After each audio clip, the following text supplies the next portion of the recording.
Dear Kansas City Chiefs, damn you. How the hell do they keep doing this?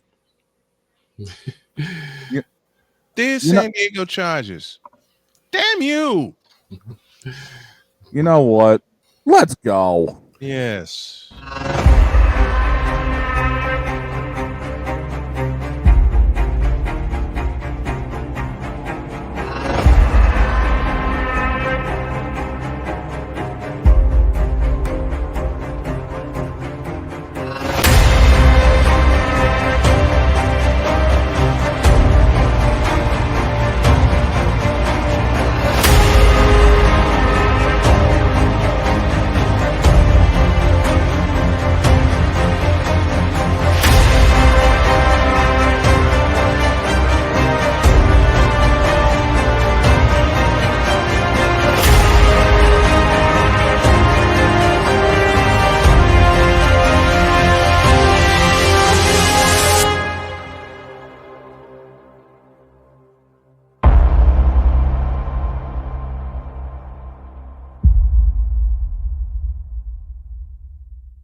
I can't do it. We'll do it live. Do it live! I'll write it and we'll do it live! Mister, will you please wake up, wake up, wake up, wake up, wake up?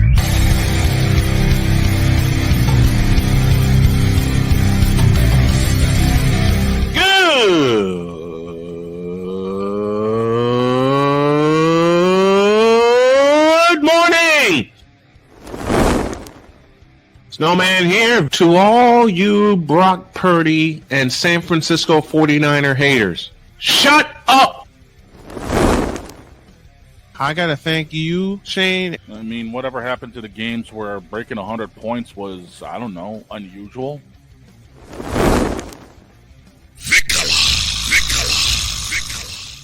There was one word to sum up the All-Star weekend. Trays. Cause we take this job so serious. Splash Brothers, yes. Ray Allen, replace him with Steve Kerr. Reggie Miller, yeah.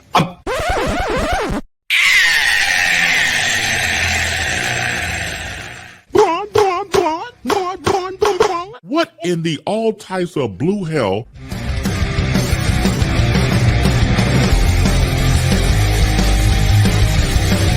Oh, yeah! Woo! All right, folks. Let's move. Good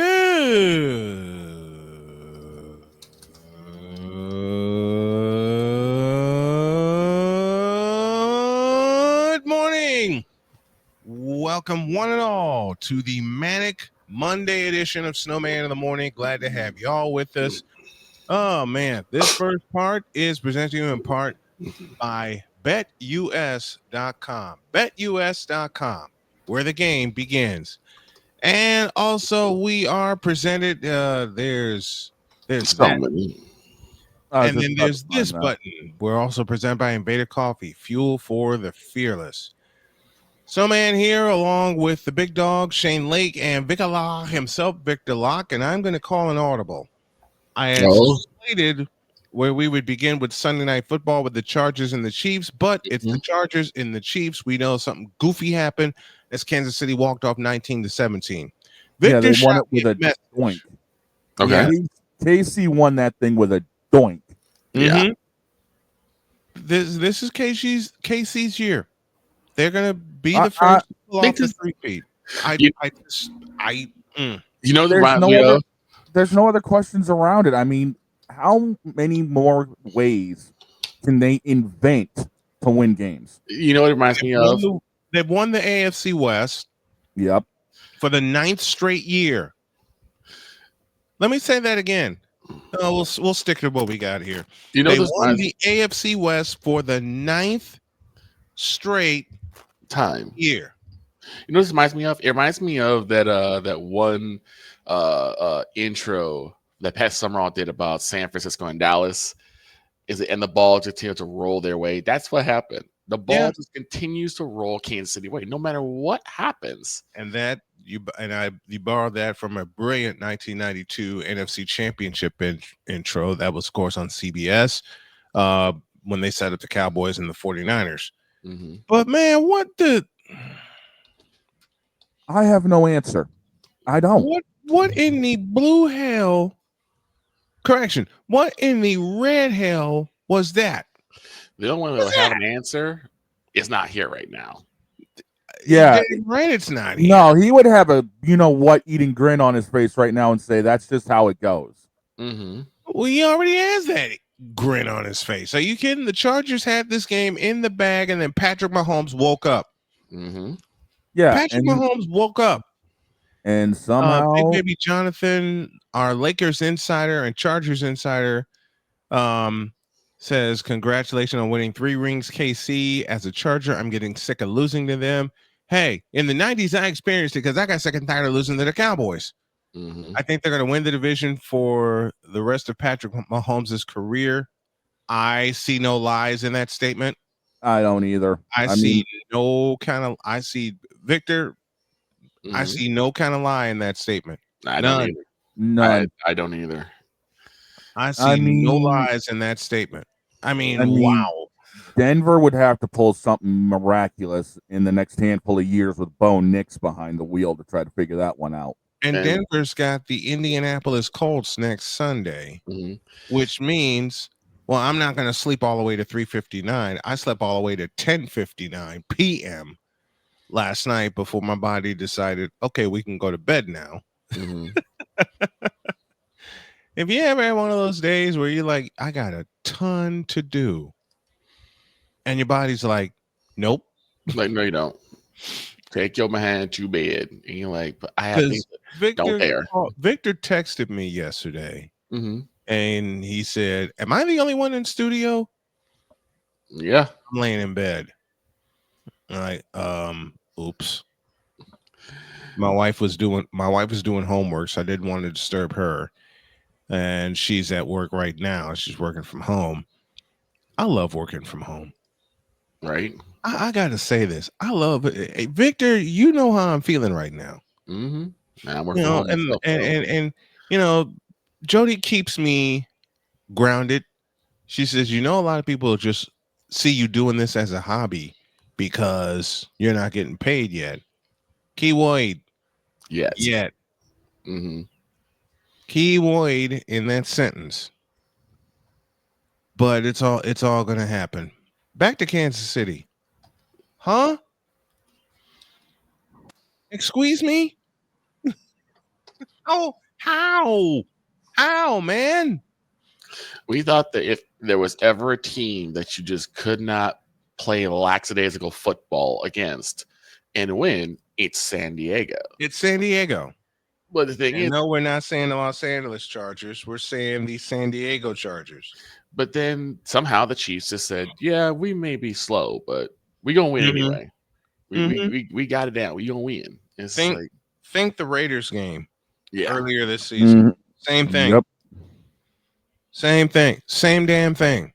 It's crazy. It's just crazy. You know what, to be honest, a part of me has given up hope on another team taking down the Chiefs.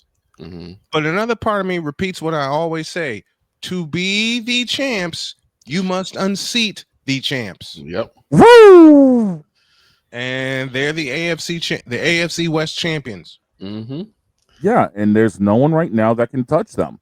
No. The way the breaks have fallen for Kansas City Chiefs, it is almost, here's your sports cliche, destiny for them to win the Super Bowl this year. And make history, winning 3 in a row.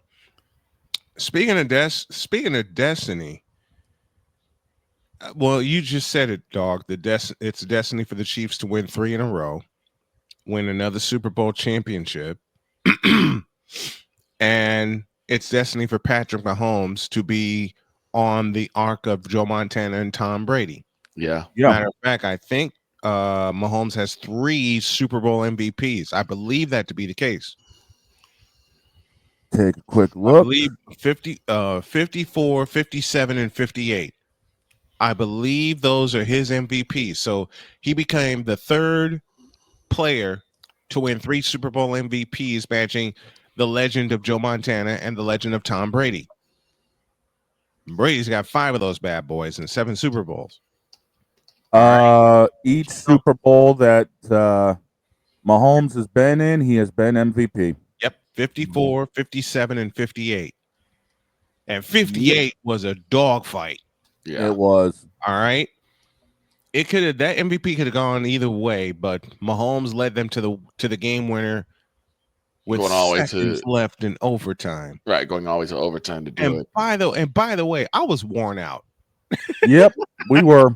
Y'all saw it. I was dead to the world by Yeah. the time they hit the jackpot, and a great call by Jim Nance when he said jackpot Kansas City, because it was in the Super Bowl, of course, was in Vegas. In Vegas, right. And here's the thing. I think if there was ever a week for us to take a mulligan in terms of sports machine, I think this was the week. This was the week. Yes, it was. Because there were some good games, there were some hits, but there were a lot of misses. I mean, there was a dog. Listen, yeah. As we take a look at Week 14 tonight included, there were some dog games, man. Yeah, I mean, Jacksonville, Tennessee. You knew exactly where I was gonna go. You knew exactly where I was gonna go. Use the New York accent. There were some dog games. Jacksonville, Tennessee. You fool! And I better put my glasses on, or my wife will come in here and yell at me. Where's the other button I'm looking for? You know what we did? We usually cover all the games on Sunday. Yep. You know what our bodies told us this week?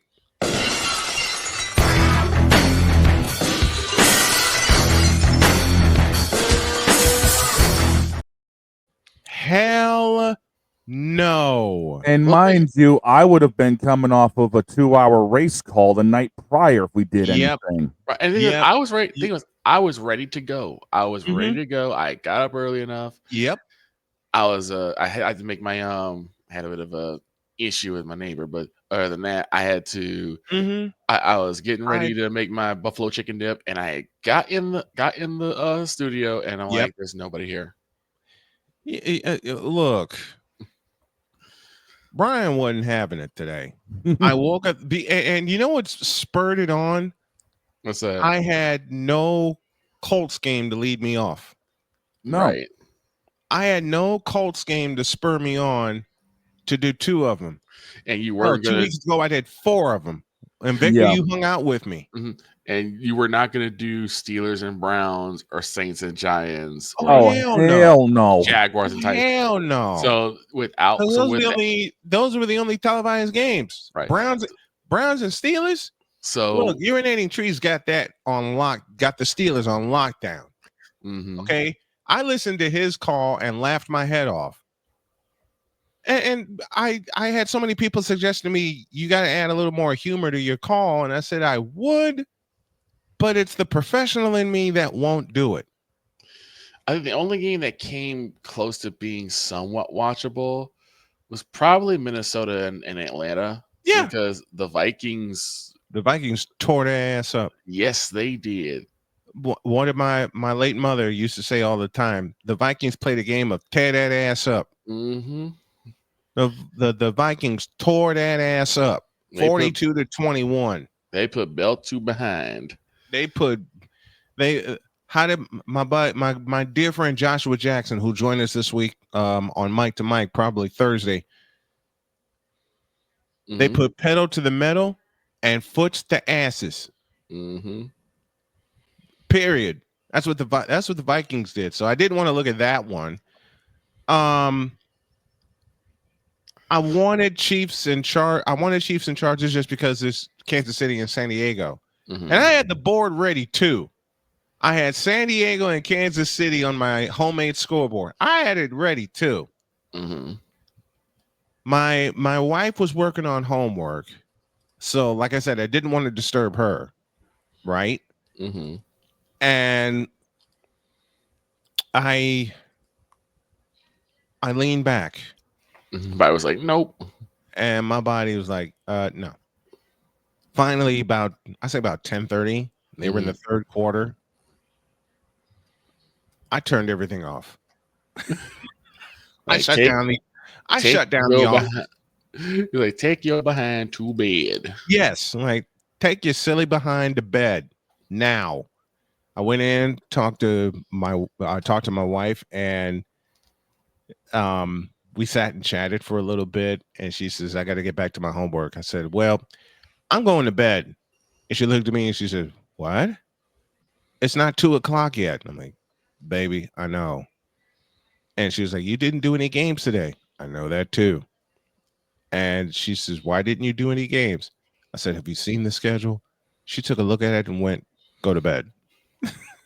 There was not a game that was There a whole was not even the one that Victor and I are going to cover next segment. Was a dog game, and I hate saying that about my team. But then you look at the opponent.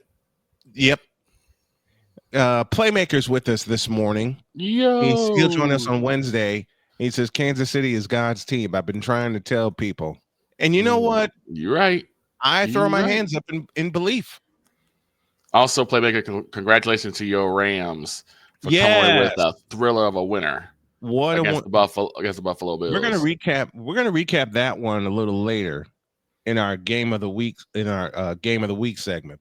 But if there's anything besides Chiefs and Chargers, that was the game of the week. That was it. Yeah.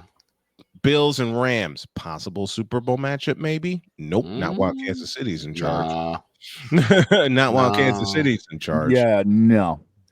Arku is with us as Vikings fans were tired of Kirk Cousins. Yeah, because they booed him lustily when he got introduced. Yeah, they did. With us from the DMV says, "Good morning. Good morning to you, sir." Sick Diggy is with us from Norway. Good morning, good afternoon, good evening, and good night. And of course, to help us along, he throws the now infamous question: what in the all types of blue hell was that? I haven't figured it out yet. That's the Me thing. neither. Me neither. We had a clean sweep of our picks on Friday. That's now posted on the Snowman in the Morning YouTube channel. Subscribe there if you would. We had a clean sweep. We did. Yep. First time this season, and it took 14 weeks. A clean sweep. Speaking of a clean sweep, there was a game that we picked yesterday that actually came to fruition. I said it would be a blowout. It was just that, and Victor and I will cover it when y'all get back. Snowman in the Morning, back in a deuce.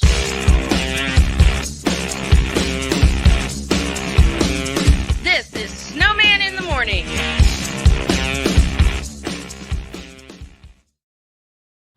People tell me how lucky my daughter is to have been adopted. But really, we're the lucky ones. Learn more at adoptuskids.org. This planet has been great to me.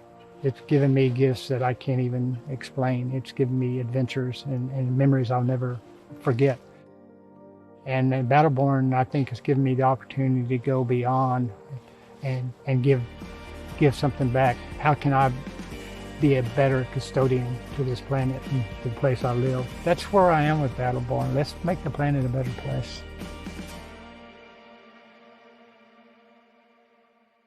Whether it's news, the largest egg producer finds bird flu in chickens at a Texas plant, weather, devastating tornadoes rip through the heart of the United States, inspiration, a breast cancer survivor completed the journey of chemotherapy and now begins a future one of matrimony or sports. Michael Jordan is shown on a photo with Diddy. LeBron James has a video extolling the virtues of a Diddy party.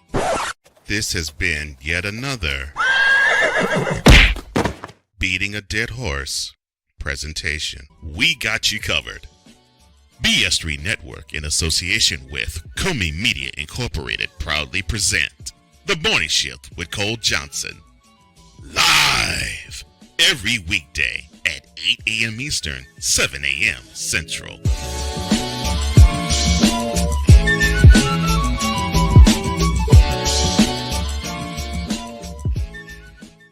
Here's an important message from the Diabetes Solution Center. Do you like pricking your fingers to test your blood sugar levels? No one does, but it's important to maintain your health. And now, by wearing a small remote device called a continuous glucose monitor, or CGM, you don't need to prick your fingers anymore. It's easy to use and helps you make more accurate diabetes treatment decisions. If you are testing your blood sugar 3 or more times daily, injecting insulin, or using an insulin pump, call the Diabetes Solution Center right now. And if you have Medicare or most major insurance coverage, you may be able to get a new CGM at little to no out-of-pocket cost. Shipping is free, and we'll even bill your insurance company for you. If you are testing your blood sugar 3 or more times daily, injecting insulin, or using an insulin pump, call the Diabetes Solution Center right now to learn how to end the painful finger sticks and get your own continuous glucose monitor, or CGM, at little to no out-of-pocket cost.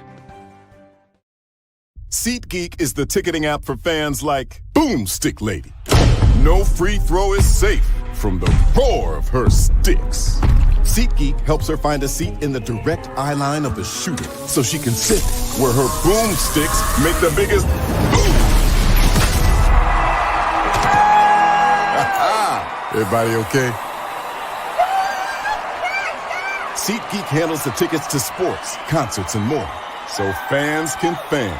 Join the transporter to Hades. Your butt and gut becomes one. Join the reformer of hooker whores. This is my daughter, Placenta Booty Johnson. Join the bronze car. Whenever you are in distress, take off your baseball cap and throw it in the air. Join your very own superhero of broadcasting, Chris Bass. So whatever color crayon they get, they palm it and do 2 circles, and that translates to, I can beat up black people. As she takes you through the week's paces in Baseline. Live every Saturday at 8 a.m. Eastern, 7 a.m. Central, Pacific Time Zone people, just stay asleep when this is on live and just catch the recording. Exclusively on the Chris Bass YouTube channel.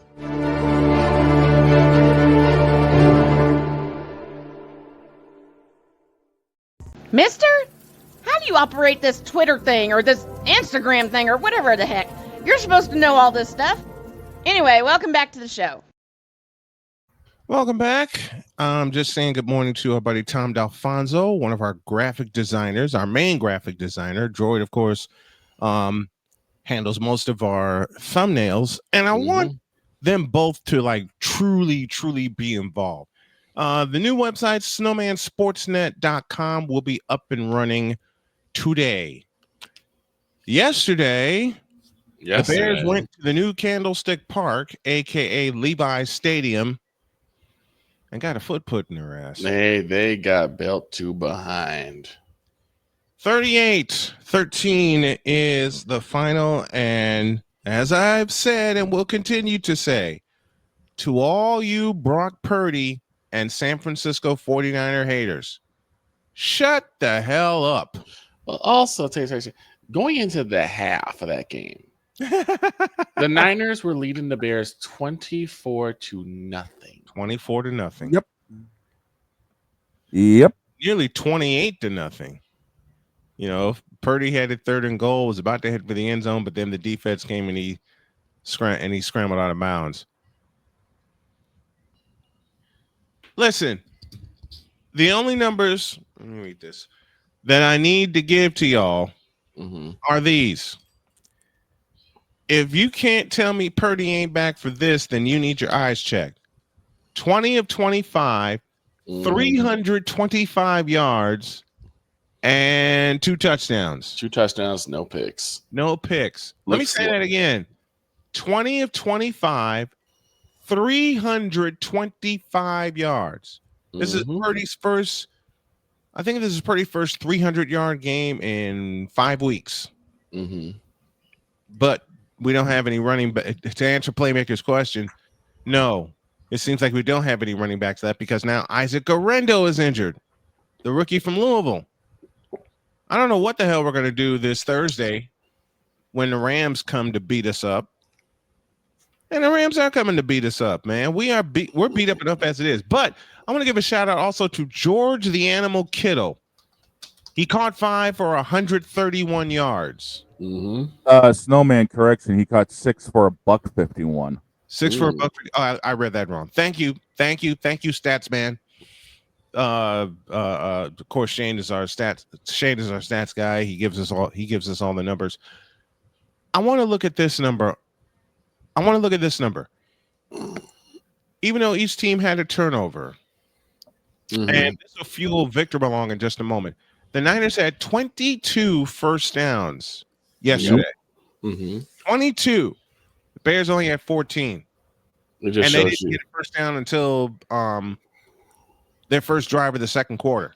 Yeah, it just shows you how inept that offense is. Meanwhile, for San Francisco, as beat up as they are, they gained 452 yards of offense.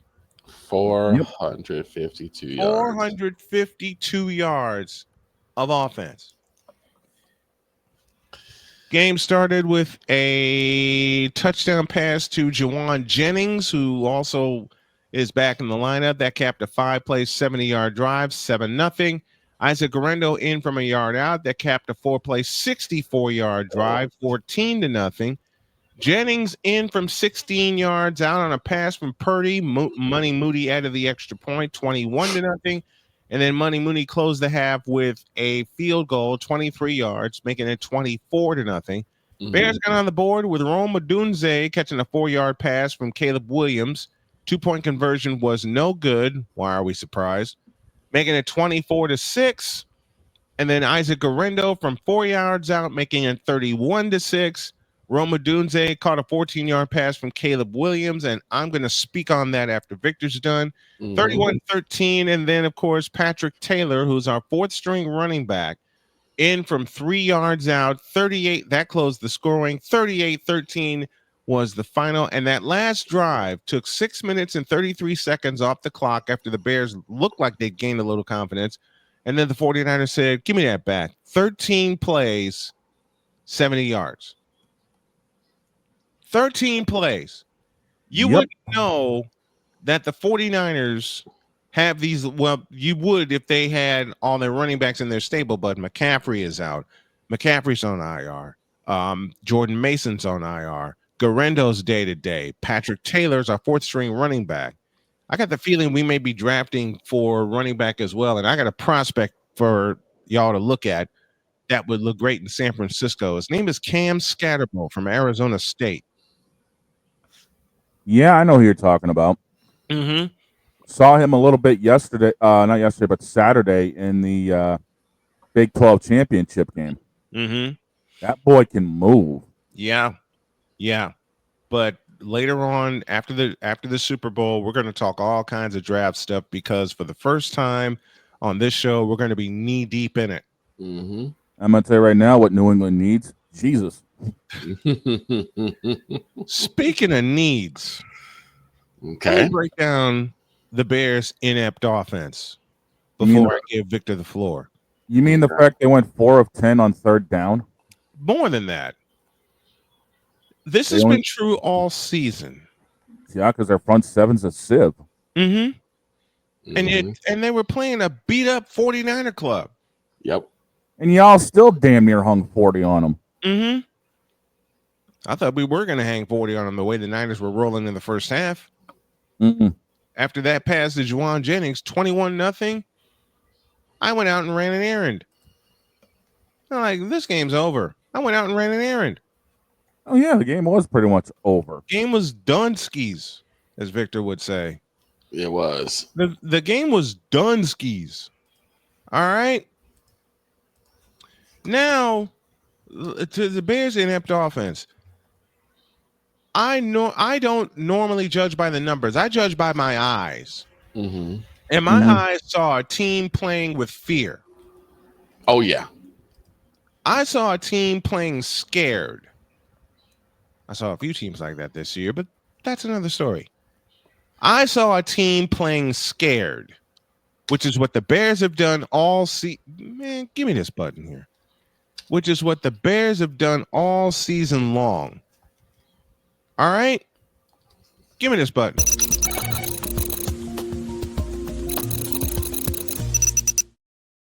Dan's Take this morning is brought to you by SeatGeek. Get $20 off of your first order using the code Snowman. All right. Let me say this, and I'll say it as honestly as I can. The Bears have been a scared team all year. Many predicted in the Midwest Committee of Bear Idiocy that the Bears would be scary. Ha! Not with that team. And now you got rid of Matt Uberfools. What's next? You need a whole new coaching staff and a whole new philosophy. Yep. And don't bother going after Eric Bieniemy, the fired offensive coordinator from UCLA. He's not a coordinator anymore. All right. He proved that by leading UCLA to back-to-back losing seasons. So take that. The Bears need to just blow it up. Okay? Caleb Williams, you need to hit the road too. Push the plunger, blow it up, and start over. All the way over. Look at how Kansas City rebuilt. Look at how the 49ers rebuilt. Look at how the Golden State Warriors rebuilt. I got more on them later. Washington too. Look at the Washington Redskins. Yep. And how they've rebuilt. All right. You just don't plug in pieces. Although successful teams have done that. Think of the teams I just named. Kansas City, San Francisco, Golden State in the NBA, the Houston Astros in Major League Baseball, all the teams in Major League Soccer. Think of how a successful team is built. Hell, look at the San Antonio Spurs of the early 2000s. Legacy built over legacy bought. Mm-hmm. And this legacy was bought. And now you pay, and now the time to pay the piper. The Bears are so inept that, well, let me say this. Their offensive line allowed 7 sacks yesterday. And that's the difference maker. They allowed 7 sacks yesterday. And Purdy's uniform was pretty much clean. He only had 1. Yep. He only got sacked once. And that was for a yard loss. That was a yard. That was I looked at it wrong. I'm sorry. The Bears had the 49ers had the ball 31 minutes and 48 seconds. 31 minutes and 48 seconds. And just to piss the Bears off a little bit more, the Niners were 2 for 2 on 4th down. They don't respect the Bears defense either. Mm-mm. And why would you? 61 plays, as I mentioned, 452 yards. 1 sack for a 4-yard loss. Bears got Caleb Williams got sacked 7 times for 46 yards. You know how inept this offensive line is? Do you know how inept this team is? You steal DeAndre Swift in free agency, and what do you do with him? Nothing. I mean, Vic even came to me. Vic Alai even came to me and said, "Are we going to do anything with DeAndre Swift?" No. 14 carries, 38 yards. 14 carries, 38 yards. Victor was like, "Are you sure?" I'm like, "Look at what happened with the Eagles." It's almost the same Swift issue. is an underused commodity. Yes. And I wouldn't be surprised if he wound up in San Francisco for a year. And I'm saying that out loud. If we don't draft a running back, DeAndre Swift may get a phone call from Kyle Shanahan and John Lynch. He is very capable. Isaac Guerendo is very capable of replacing Christian McCaffrey should that happen. Jordan Mason, same thing. But the Bears, this is all about the Bears. The Bears did not, I heard someone say it on YouTube last night. Your problem is execution, and you're 14 weeks into the season. Mm-hmm. You stupid idiots. The Bears, the execution should have been your problem in week 1. And you stole that game from Tennessee. Mm-hmm. Man, give me this. So I realized that I think, even though it's not advertised, right, there has to be a place for stupid people. We don't know because we're not stupid, so we don't know anything about it. It's like a secret club society. Oh my gosh. So I come to the conclusion that he graduated from SU, stupid university. Yeah, get all the stupid ass letters that go along with graduating high honors of being stupid. I can't do no more, man. Vámonos, dominos, vámonos. Stupid University, where everyone graduates magna cum stupid. You stupid fools. So you get rid of Uber fools.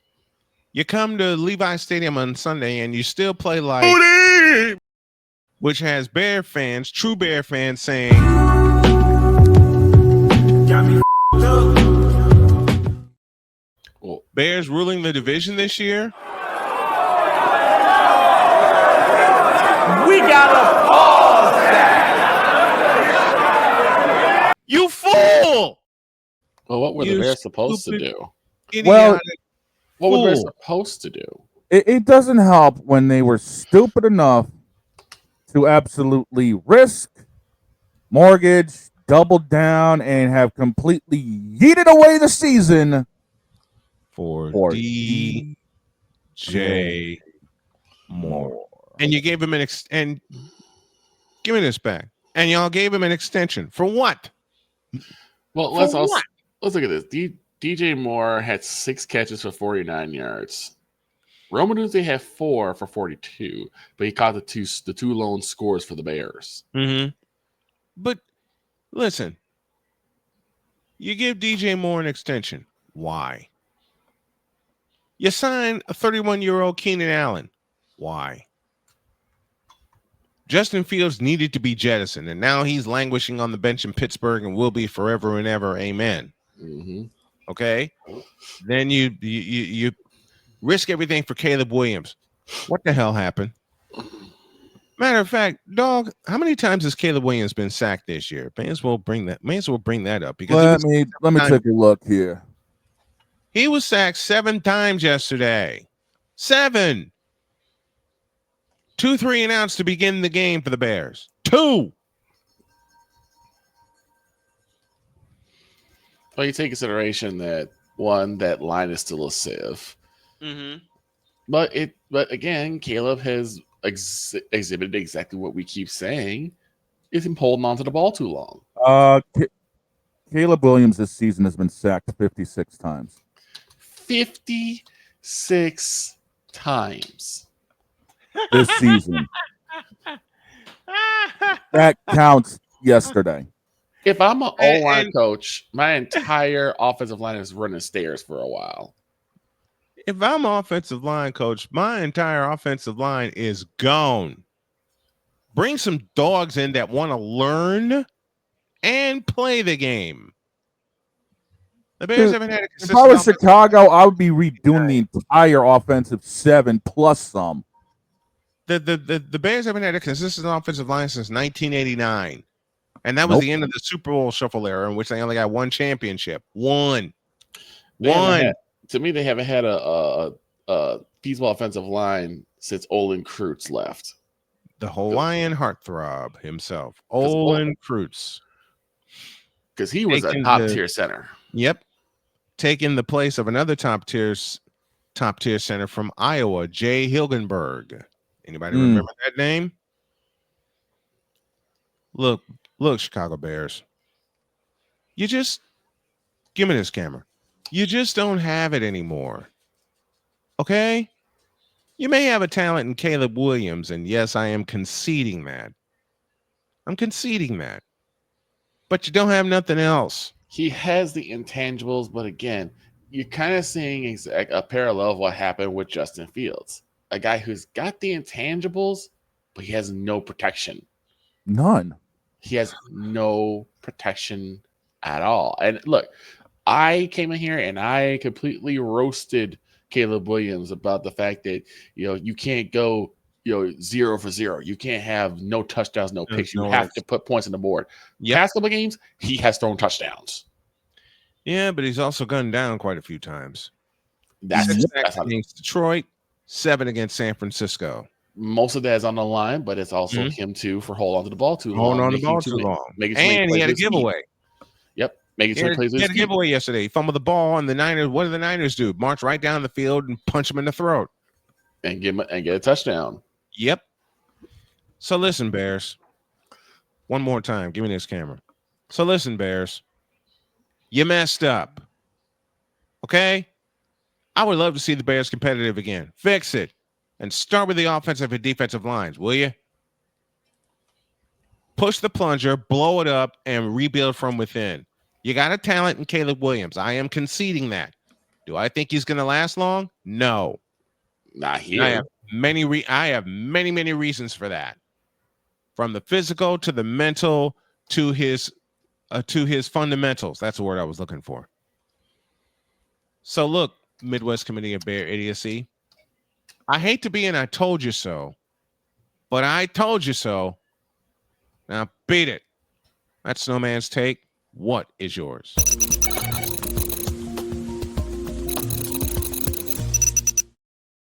Coming up in a moment, the random... Where'd that button go? I just had it for a moment. The random musings of...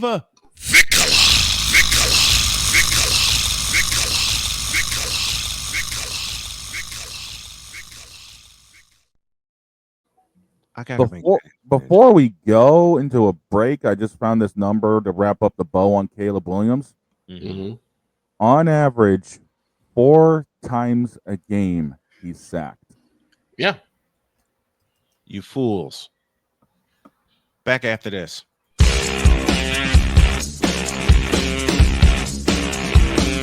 This is Snowman in the Morning.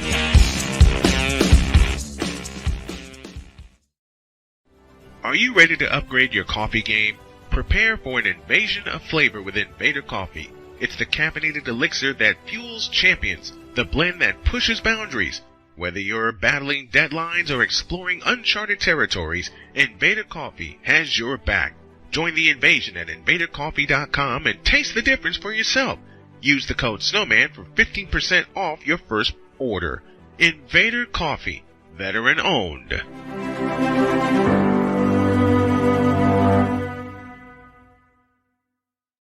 One of the great things about ordering meals from Mother of Macros is that you can do it from the comfort of your own home.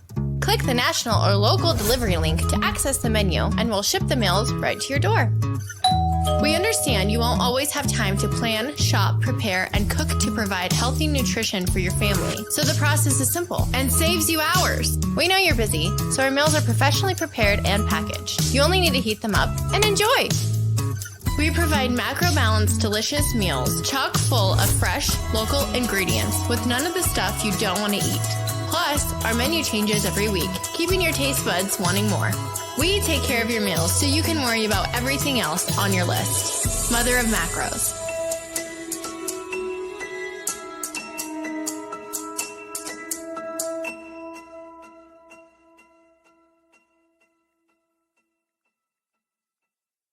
SeatGeek is the ticketing app for fans like the High Five Strangers guy.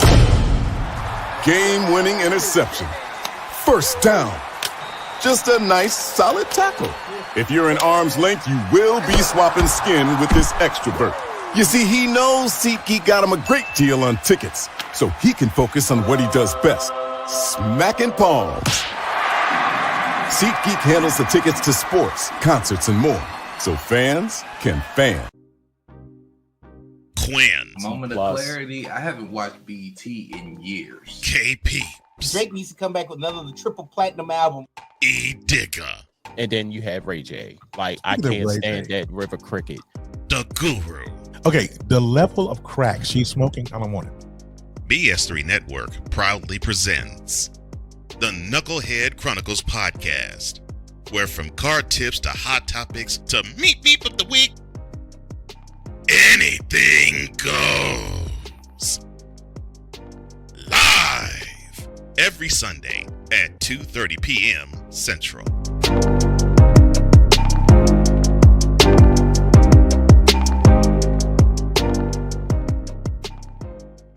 During bad weather, driving can become downright dangerous. What's your emergency, please? Trust Battle Vision Storm, the revolutionary glare reduction glasses that turn your sight bright during bad weather at night or during the day. Watch your ordinary vision become extraordinary. Battle Vision Storm uses light-optimizing lenses that block blue rays, so you see clearly in heavy rain at night or blinding snow during the day. Heavy rain, snow, Sleet or fog can make it impossible to drive. Not with Battle Vision Storm. Get your Battle Vision Storm for only $19.99. But wait, due to rising costs and supply chain shortages, this may be your last chance to get your very own at this low price. There is a strict limit of 4 Battle Vision Storm per order while supplies last. Don't wait, order now. Call 1-800-483-6319 or visit battlevisionstorm.com. So call 1-800-483-6319 now. Mister, how do you operate this Twitter thing or this Instagram thing or whatever the heck? You're supposed to know all this stuff. Anyway, welcome back to the show. All right, folks. Victor begged me yesterday. Well, before we do that, I have a treat for y'all. Snowman Sportsnet makes its debut, and tonight it's some hockey. As 2 of the original 6 go at it, as the Chicago Blackhawks take on the New York Rangers from the world's most famous arena, Madison Square Garden. We start the party at 6:45 with the Buona Parlay pregame show. Hope you join us. All right. Victor texted me yesterday while I was out running an errand, and he said, "Snowman?" I said, "Yes, sir." He said, "I need to go off."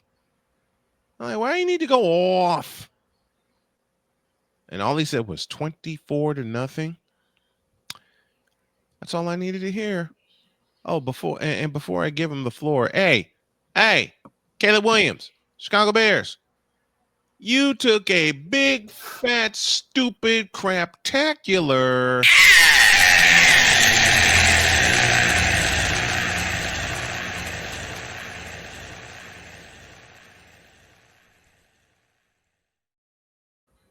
Now, here are the random musings of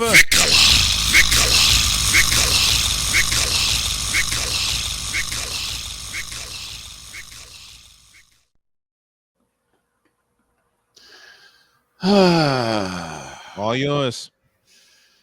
How many times do we have to go through this with the Bears? It isn't once too many times.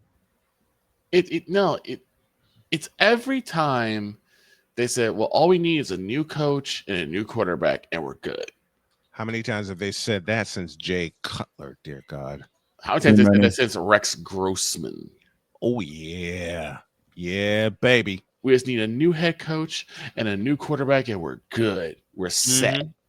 Mm-hmm. No, you're not. Just from the days of Jim McMahon to Eric Kramer. Yep. To Cade McNown. Oh, God. To Jim Miller, Rex Grossman, Jay Cutler, to Justin Fields. And now you are here with Caleb Williams. And once again, you're like, we have a franchise quarterback. We just need a head coach that can help him. No. And once again, you find yourself in the same issue after basically jettisoning Matt Uberfools, which was a good idea. Very. But you have nothing. Say that again. Say that again. You have nothing. The only thing you have that could be of some note is you have DeAndre Swift and Rome Odunze. Rome Odunze is young. This is his first year, just like it's Caleb's first year. True. And you would think that the Bears would try to make this a tandem. They're starting out young, kind of get them some good chemistry. But no, because you guys stupidly mortgaged and risked and doubled down and thrown away your entire future for DJ Moore, who looks like the invisible man out there half the time. Can I get a witness in the congregation? DJ Moore pulling his best John Cena impersonations. But the biggest issue with the Bears isn't even Caleb Williams. Nope. It's your lack of an offensive line that can do one thing: run blocking. Uh-huh. You have, in my opinion, a top tier running back in DeAndre Swift. Did exceptionally well with the Lions, exceptionally well with the Eagles when they used him before they decided to get in their own way and call upon Jalen Hurts to take over the load of running. Preach. And now you're going to do it again with Caleb Williams. Mm-hmm. It has become nightmarish to watch a Bears football game. You're not wrong. I woke up in a cold sweat last night.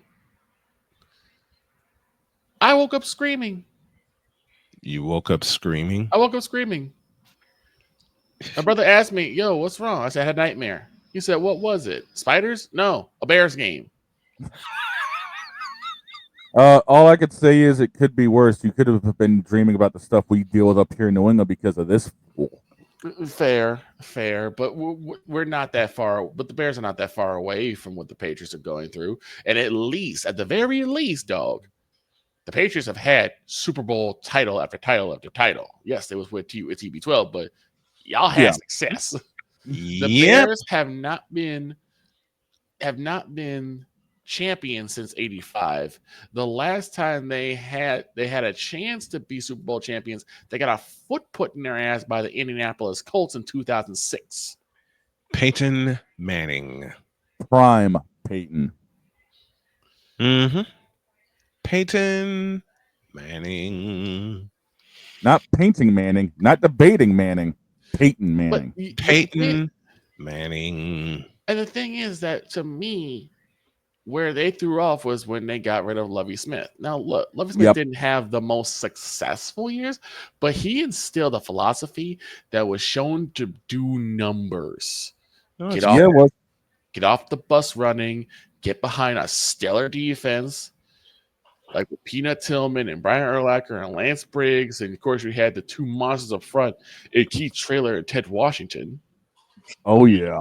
You had a chance to get something done. And it's like, why aren't the Bears doing this? The whole idea of the Bears being a run-first offense was mainly because of how it is in cold weather. Don't want to throw the football a lot? Run the football. Run the football. Smash mouth. Run the football, will you please? But we don't see that with this Bears team. We didn't see that with the Uber Fools, and we're probably not going to see it with the next coach that comes down the pike. Nope. Nope. I don't see it. And as I said before, it deals with the culture. Mm-hmm. The Chicago Bears culture has been to preach a big game, talk a big game, and then don't back it up. Look absolutely inept. Mm-hmm. Caleb Williams could be a great quarterback, but he has to be upright to do so. Not wrong. Not wrong. Didn't people say that about Brock? Exactly. And look, didn't Brock people say that about Brock? Brock has been upright, correct? Correctamundo. Brock's been upright. Mm-hmm. Against an extremely injured Niners team, you couldn't go. You went an entire half scoreless. And again, this Niners team is beat up. Their season's probably over as they trail the Seahawks by 2 full games in the division. Can they still come back and win the division? Yeah, but they got to get healthy. And the Niners won a pivotal game yesterday. This was do or die for San Francisco, even more so on Thursday. Go ahead, Victor. And as far as the Keenan Allen situation goes, I kind of look at Keenan Allen with Caleb Williams. The same I look at Jaden Daniels and Noah Brown. Mm-hmm. Not a bad tandem, but he's not your number one. Nope. You should be throwing that ball to Terry McLaurin. Just like Caleb should be throwing the ball to Romadonze. And no, I am not saying throw the ball to DJ Moore because, let's be honest, DJ Moore has not been showing that he has sure hands. He has not been showing that he has those sure hands like he used to. And we saw it in Frisco. We saw it against Minnesota. Yep. It's a problem with the Bears that they're trying to turn themselves into like the Patriots, like the Colts, more of a pass first offense. But the problem is they're trying to be Kansas City. They're trying to be Kansas City, but here's the problem: the Patriots back in the in the Brady era, they had a stellar offensive line. I don't think you. We did. You rarely Underrated. You rarely saw Brady go down. No, he barely ever went down. Look, underrated offensive line. Mm-hmm. You rarely saw Peyton go down. Now, yes, a good chunk of that is the fact they knew what to do with the football, and they were able to make quick reads and get the ball off. But they also had a stellar offensive line that gave them a good 3 to 5 seconds to survey the field and throw the football, or if there's nothing there, to throw the football away. Something we have yet to see with Caleb Williams because he barely has a second and a half. That was proven. And what did the Bears do with their other draft picks? Because yes, the first one went to Caleb, the second one went to Rome. What about the other picks you had?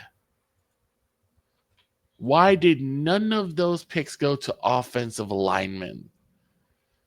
Why didn't you pick offensive linemen in the off season when you had space to do so?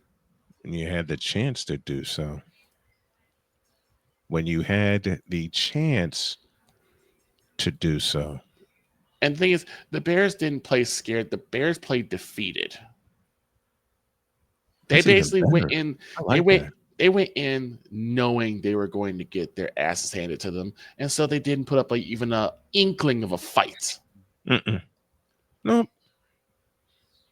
They didn't put an inkling of a fight. You know how when you see boxers who know they're not going to win a match, they just go into a corner and just kind of ball up and just let the punishment rain down on them? That's what the Bears did. Prime Mike Tyson era. Yep. That's what the Bears did. They sat in the corner and they balled themselves up in the fetal position and just let the kick start raining down. No fight, no sense of urgency. None. N-U-N-N, none. And to me, it goes all the way to the top. It goes back to Virginia. That witch. She does not care about this team's playoff stands. She doesn't care about this team's success on the field. That money hungry witch. All she cares about is the fact that she has a NFL team that she can parade around. Sounds like Gerald. It is Gerald. She is the female version of Gerald. Beat me to it. She's the female version of Gerald. And it's going to stay that way until someone takes her out of that position. Yeah, but who's got the balls to do it? Nobody. Well, one, no one's gonna be able to take on that paycheck, that payout. Nope. But if you did, my God, get some football people in there. Yep. Someone who knows X's and O's. Someone who knows talent and the depth chart. Someone who knows that you're supposed to use the I formation. Someone knows a better way to use the, dare I say it, pistol formation. Oh, dear God, McCarthy. McCarthy's just wrong. People he said that could actually take on Virginia's deal. The Johnson brothers, David Tepper, Shad Khan. Oh, my God. It's bad enough Shad's got the land of AEW on lockdown. He doesn't need Chicago. Right. Hell no. Hell no. Oh, jeez. But I'm going to go ahead and cut this short. Chicago Bears, y'all's is trash.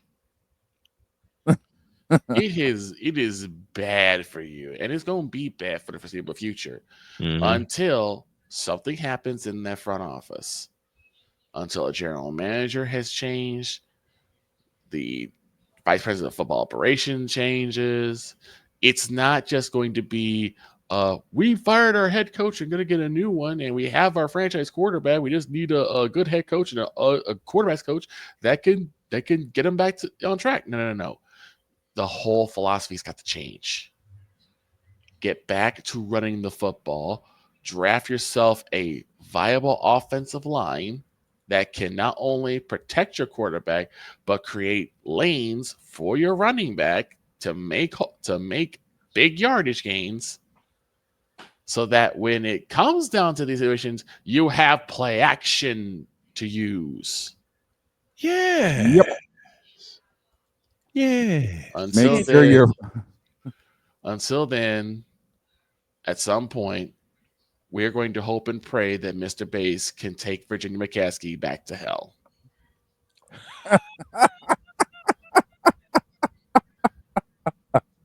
And those are the random musings of the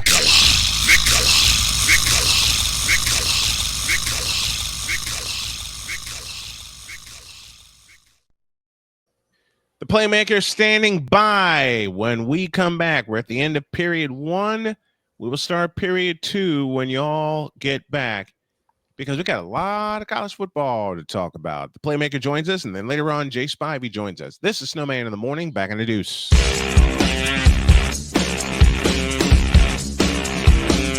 This is Snowman in the Morning.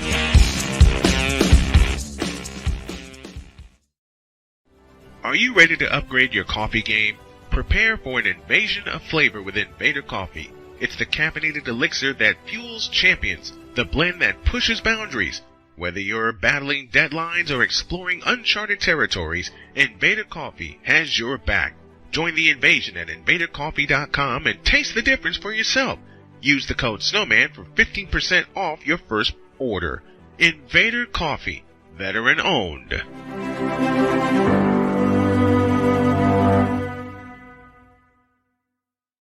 One of the great things about ordering meals from Mother of Macros is that you can do it from the comfort of your own home. Click the national or local delivery link to access the menu, and we'll ship the meals right to your door. We understand you won't always have time to plan, shop, prepare, and cook to provide healthy nutrition for your family, so the process is simple and saves you hours. We know you're busy, so our meals are professionally prepared and packaged. You only need to heat them up and enjoy. We provide macro-balanced, delicious meals chock full of fresh, local ingredients with none of the stuff you don't want to eat. Plus, our menu changes every week, keeping your taste buds wanting more. We take care of your meals so you can worry about everything else on your list. Mother of Macros.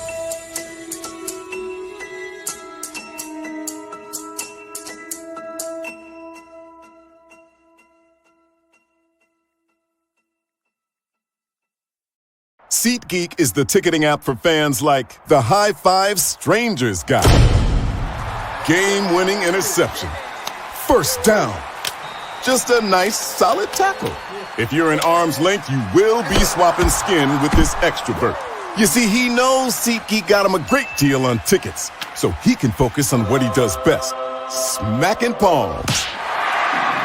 SeatGeek handles the tickets to sports, concerts, and more, so fans can fan. Quinn. Moment of clarity. I haven't watched BT in years. KP.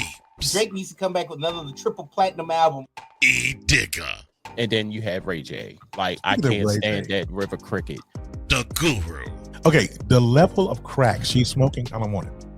BS3 Network proudly presents the Knucklehead Chronicles podcast, where from card tips to hot topics to meep of the week, anything goes. Live every Sunday at 2:30 p.m. Central.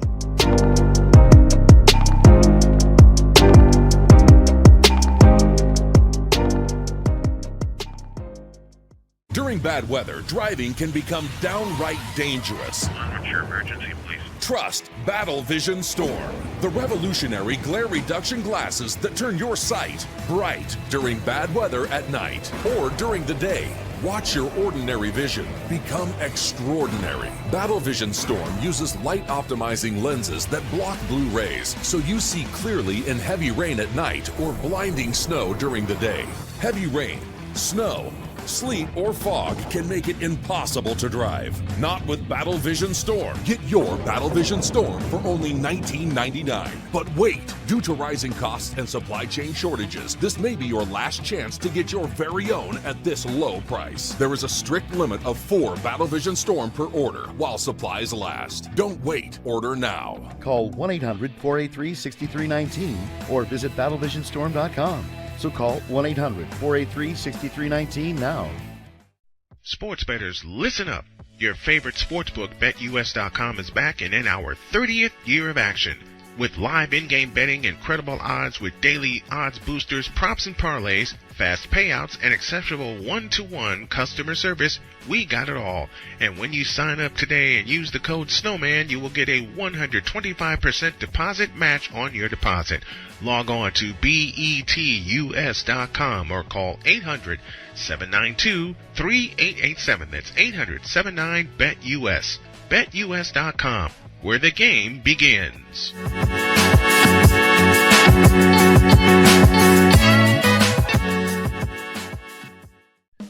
Attention sports fans, looking for the ultimate gear and apparel to show your team pride? Look no further than Fanatics, the #1 destination for sports enthusiasts. Visit SnowmanMultimediaSports.com today and shop a wide selection of officially licensed merchandise from your favorite teams and players. From jerseys to hats to accessories to collectibles, Fanatics has it all. Don't miss out on the chance to elevate your game day experience. Head over to SnowmanMultimediaSports.com/Fanatics and gear up like a true fan with Fanatics. Officially licensed everything.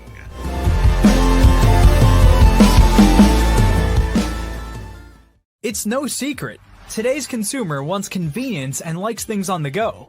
They want to be listened to and receive instant solutions to their queries. This can often make or break the customer service experience. That's why it makes convenient interactions easy for you. Whether your customers want to connect with you via text, Facebook Messenger, Google, Instagram, or website, all messages now come to the one easy-to-use inbox, so you don't have to check a dozen different sites from the platform. From here, you can send SMS or email, answer questions, schedule appointments, take payments, and close more deals simply by messaging back and forth with your customers. When someone searches for a business like yours, they will look at your reviews. So unless you have more positive reviews, they'll choose someone else. Luck makes it easy to collect hundreds or even thousands of reviews from your customers. Simply send a review invitation or create automation that requests customer reviews right after the sale, or maybe right after a service is completed. It will take them 30 seconds or less to leave the review. Now those reviews will show up on the search result and increase your ranking that matters most. Plus, our advanced reporting will show you exactly where your leads are coming from and if your website or ads are doing their job. So why are you waiting? Put your business way in front of your competitors, get more leads, convert more of those leads to paying customers by getting started with today. Mister? How do you operate this Twitter thing or this Instagram thing or whatever the heck? You're supposed to know all this stuff. Anyway, welcome back to the show. We're going to have a lot of fun because this guy's back. Yep.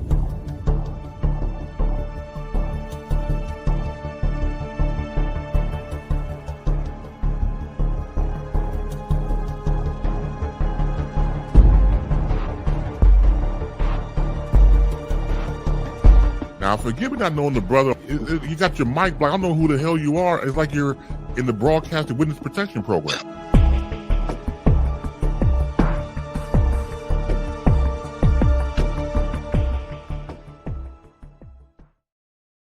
Good morning, Playmaker. How you be? Yo. What's up?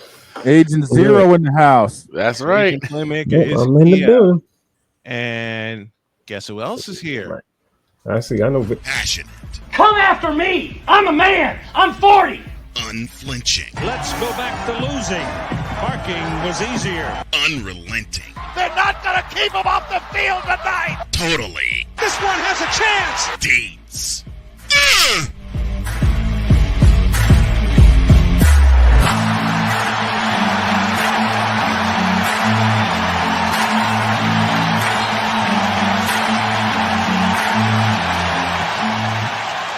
That's not not just a murmur, that's a full-blown fibrillation. Oh, it's a party. Oh, we got a full-blown house up in here We today. got a full house. What up, Deeds? A fatal five-way. Right. Yeah, fatal five-way indeed. And oh my goodness. Talking college football playoff and the craziness within. Oh, I'm starting to playmaker. Give me your thoughts on the playoff and the teams they're in. Did the committee get it right? Based on the system that was in place, yes. Because what the committee did was to make sure championship weekend means something. They would have done that if they would have put in anybody else above SMU. Oh yeah. Now is the system right? No. No. But did the committee do the right job with the system that they had? Yes. Let me go to Deeds. Same question to you, my friend. Did they get what they did? And we talked about this before, and I talked about it when they created this. They followed the system they have, which is no system at all. There's no criteria. Everything they did was team to team based on their credit. Oh, how many losses you have matters. Oh, who you lost to matters. And then for certain teams, it's no. Ohio State lost to Michigan, doesn't matter. Doesn't matter at all that they lost to a bad Michigan team at home. And that didn't matter. Oh, because they beat Indiana. Oh, Indiana got in because they lost to Ohio State and it was a good loss. Yeah. So what was your what criteria they had changed to, instead of having a criteria and saying, here's what we needed, this team met it, this team didn't. What they did is they took each spot and they said, well, this team's criteria is this team's criteria is that, and that they use that to justify each and every team rather than having one thing and saying, let's go with this. I would like, as I've been saying all year, I would like you to earn your spot. It's not about how many losses you have. It's about how many wins against good teams you have. I don't care if you've lost one game, but you've been playing Our Lady of the Poors. Okay, I don't care if your best win is against as we always say, Ohio Valley Community College. I don't care if that's your best. Right. If that's your best win on the season, you don't deserve to be in the playoff. And if you've lost 3 games, but you've beaten Georgia, the best team in the country, then what are we talking about? Yep. That's a better win than anybody else on your schedule. You need to have something to verify this. I don't care that Alabama had 3 losses. They beat 3 good teams during the season. Go ahead, playmaker. See, here's the thing. We all know each conference isn't valued the same. Right. Nope, that's they're the not. problem. There's no way to put in a criteria to equally play every team. If you brought up Alabama, yes, they beat Georgia, but you can't go on the road to a sorry Oklahoma team and get beat by 21. Yeah, they lost that game 24-3. And 3 losses kept them out. And to bring up a thing that Dietz talked about all the time, did you play in a conference championship? In fact, that was among Dietz's first intro. Did you get rewarded for not playing a conference championship, or did you get punished for playing in a conference championship? USC, Ohio State a few years ago. Yeah, no. They did not punish SMU. No, SMU is not the problem. SMU is not the problem. I'm glad SMU got in. Me too. What it showed us is that Championship Saturday is completely meaningless. Mm-hmm. I mean, but basically it's seeding and that's it. And that's when I went into this, that's the way it should be. Conference championships should be for conference championships and buys, and that's it. Mm-hmm. I think losing that game should not hurt your playoff chances because you had to play an extra game and the other teams didn't. That's fine. I'm talking about the regular season, and if we talk about you can't lose to a sorry this team, a sorry that team. If I'm a big time program right now, I'm looking at this and I'm saying Indiana's schedule. Indiana did not play a ranked team. They played one ranked team all year, and they got their butts kicked by them. And that's Ohio They got State. their butts kicked by the one ranked team they played. They got their butts kicked by them. If I'm a big time program in the SEC or the Big Ten, you know what I'm telling them? You know what that tells me? That tells me go out, schedule cupcakes, go out, get 11 wins, and that's all you need to do. You don't need to play anybody else out of conference. You don't need to schedule a big game. You don't need to play Clemson. You don't need to play USC. You don't need to play any of these teams out of conference. All you need to do is schedule to get 10 wins and you're good to go. You know what the problem is with Indiana? What's that? Nobody saw this coming from Indiana. True. No. Indiana was on nobody's radar. And all of a sudden you looked up and you're like, not only are they winning, they beating everybody by double digits. Mm-hmm. Wait a minute. What is Kurt saying doing up in Indiana that wasn't done previously? Right. What has changed? Let me go to the playmaker here. What changed for Indiana this year to have them have the year that they had, play Ohio State when they were ranked number 5 in the nation at one time, and get into the playoff? What was the turning point for the Indiana Hoosiers? Kurt said they put the Deion Sanders. When he left James Madison, those players came with him. True. The transfer portal, getting Rourke, Curtis Rourke from Ohio, getting a quarterback, getting a quarterback that could throw the ball.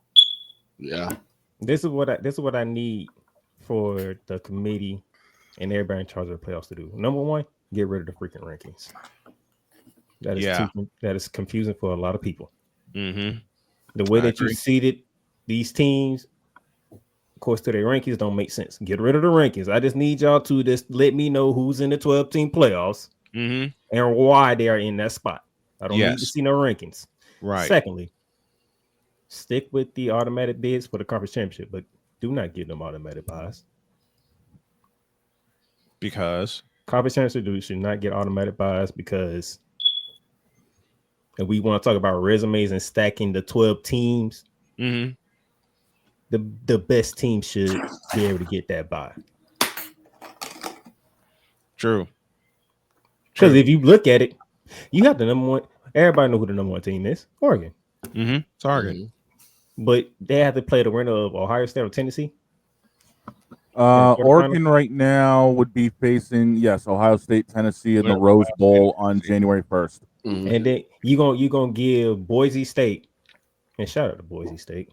They finally got back to relevancy. Yes. But they get either SMU or Penn State, and everybody looking at Penn State like, hey, Penn State, you might have an easy route. Yep. But you're the 6th seed in the playoffs. Figure that one out.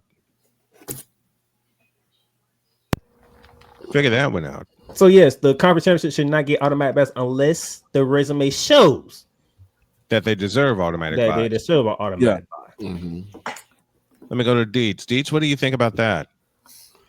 Getting rid of the rankings. I've said it all ever since they started this.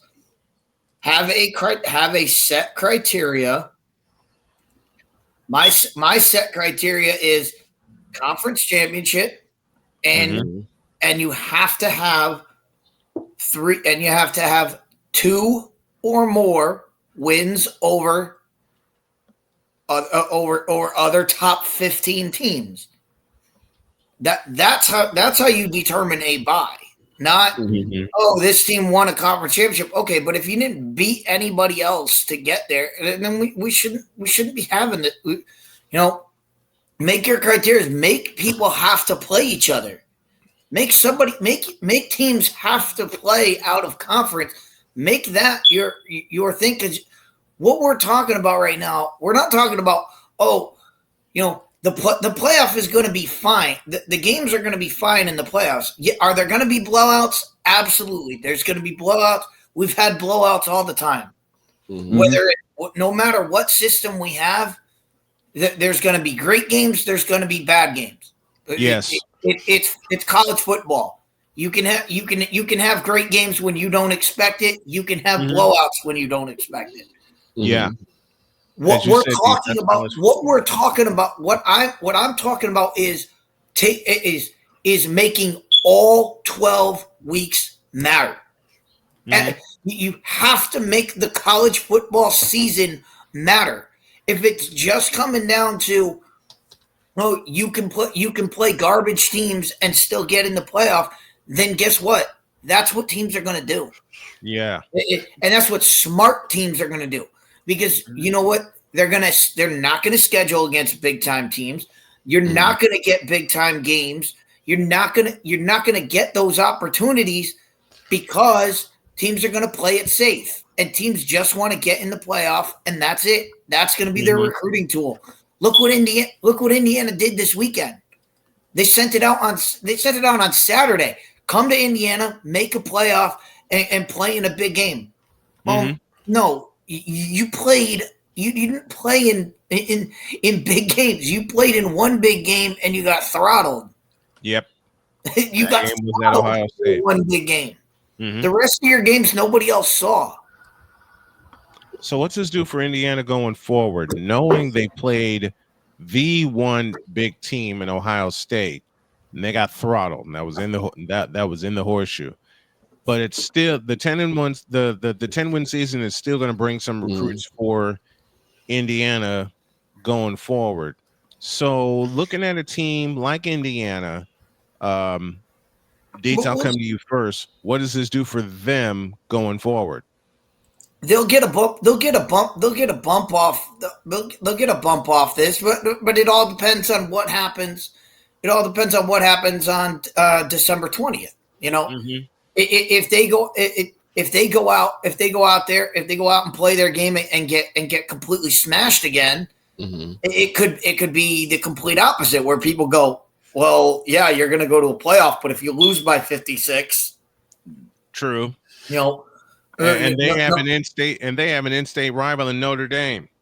Yeah, if they get completely smashed by Notre Dame, people are going to go, well, and people are going to say exactly what Playmaker was just talking about with these games. They're going to go, well, Notre Dame had an easy ride because they got Indiana. They're going to go, oh, the committee fixed it to get Notre Dame an easy ride, and it's going to be that kind of thing. And then it's going to backfire. It's going to backfire on them. Now, if they go out and beat Notre Dame, they might get a bump if they play well in that game. They might get a bump recruiting. What's going to help them recruit is playing Ohio State, Oregon, Penn State, playing the big-time Big Ten games, and being able to go out and play in one of these, season opener games where they get to go play an SEC team, where they get to go play a team from the ACC, where they get to play, a Big 12 powerhouse like an Iowa State or an Arizona State, somebody else who's up and coming, and that's what we're talking about. But if we watch this committee, if we go off this committee and what they did, if I'm Indiana, there's no way I'm scheduling that game. There's no way I'm not touching that, because I can just win 10 games and get in. Now, you just brought up dealing with Indiana and Notre Dame. Winner of that goes to Georgia. What does that say for what Georgia has to do coming up? Because they'd be having the Sugar Bowl to end the nightcap on January 1st. Let's toss that to the Playmaker. What are your thoughts on that? Well, they better be, whoever wins that game better be ready, because we know Kirby Smart gonna have his team ready. Yep. That's going. If they ain't ready, they're gonna get the doors blown off of them, and if they get the doors blown off of them, that's gonna help Deese's point. You haven't played nobody all season. You went against the champion of the Southeastern Conference, and you couldn't hang. Right. Well, I'm wondering what they do with that. I'm wondering, because they gave everybody buys, right? Yes. So I'm wondering, are they going to do it college basketball style, where it doesn't matter? The brackets are the brackets, and we go with the way it is, or are they going to go NFL style, where they reseed after the next round to make sure that the best teams get the best matchups? They are not reseeding.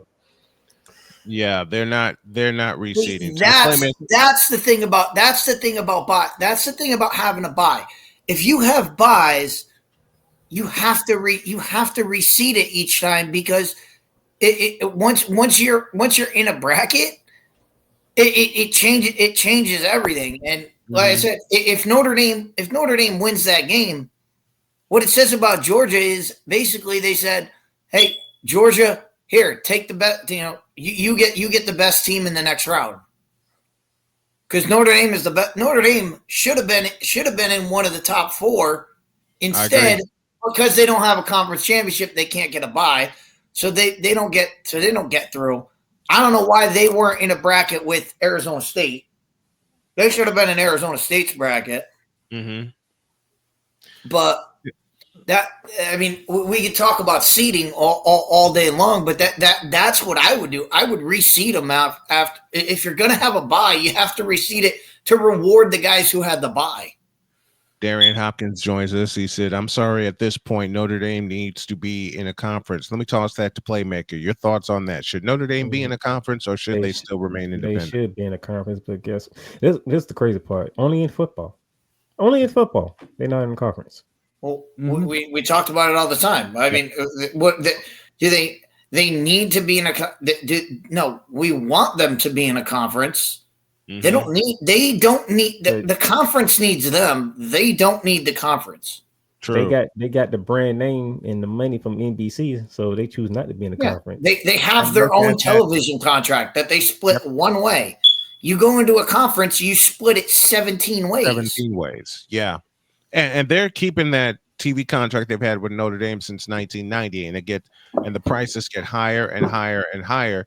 And NBC doesn't care, and Notre Dame doesn't care. Look at the relationship that they've had, as I said, since 1990, when they first announced that exclusive television contract. That's why they exclude. Say, okay, Notre Dame, you can make the playoffs, but you'll never get a bye. We don't care if you go undefeated or not. And let me go to Dietz with the same question. Should Notre Dame be in a conference, or should they continue to be independent? Because Darian says that Notre Dame needs to be in a conference. Dietz, your thoughts on that? Well, like I said, I'd like to see them in I'd like to see them enter a conference. I'd like to see them enter into the Big Ten, because it makes more sense for Notre Dame to be in the Big Ten, to play Purdue, to play Michigan, to play USC. You at Michigan State, you have built-in rivalries right there. Right. When they enter a conference, like when they entered the Big East for no reason, or when they enter, play in the ACC where they have there's not a single rivalry on the schedule, then that changes a lot for Notre Dame. So would I like to see them in a conference? Yeah, because it's fine. We saw them enter the ACC during COVID. Remember, Notre Dame entered a conference because that was the only way to play games. You could only play conference games. You couldn't play out of conference because of stupid COVID rules. Right. But they entered a conference, and what happened? They made the conference championship. And and them entering a conference, it wouldn't change. It wouldn't change the way I feel about Notre Dame. It wouldn't change anything. All it would change for Notre Dame is less money from their television contract. Right.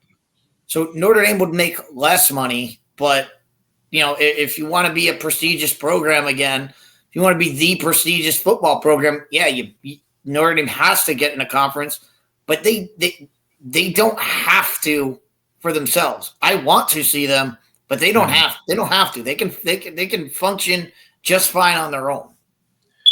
Take a break. When we come back, more college football playoff stuff, and then top of hour 3, Jay Spivey will join the conversation. This is Snowman in the morning, along with Totally, as we're getting Totally Deets and the Playmakers included. We're back in the deuce.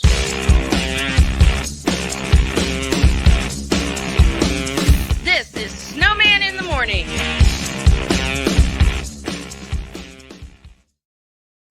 Are you ready to upgrade your coffee game? Prepare for an invasion of flavor with Invader Coffee. It's the caffeinated elixir that fuels champions, the blend that pushes boundaries. Whether you're battling deadlines or exploring uncharted territories, Invader Coffee has your back. Join the invasion at invadercoffee.com and taste the difference for yourself. Use the code SNOWMAN for 15% off your first order. Invader Coffee, veteran owned.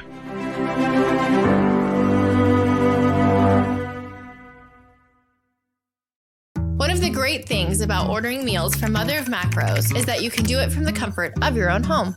Click the national or local delivery link to access the menu, and we'll ship the meals right to your door.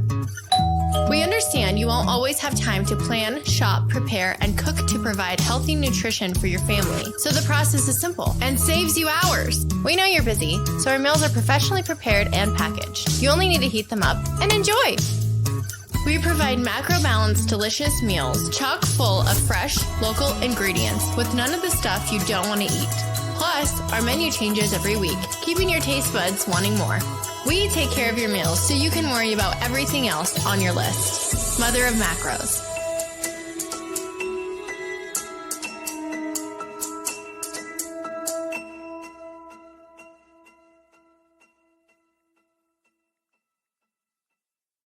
SeatGeek is the ticketing app for fans like the High Five Strangers guy.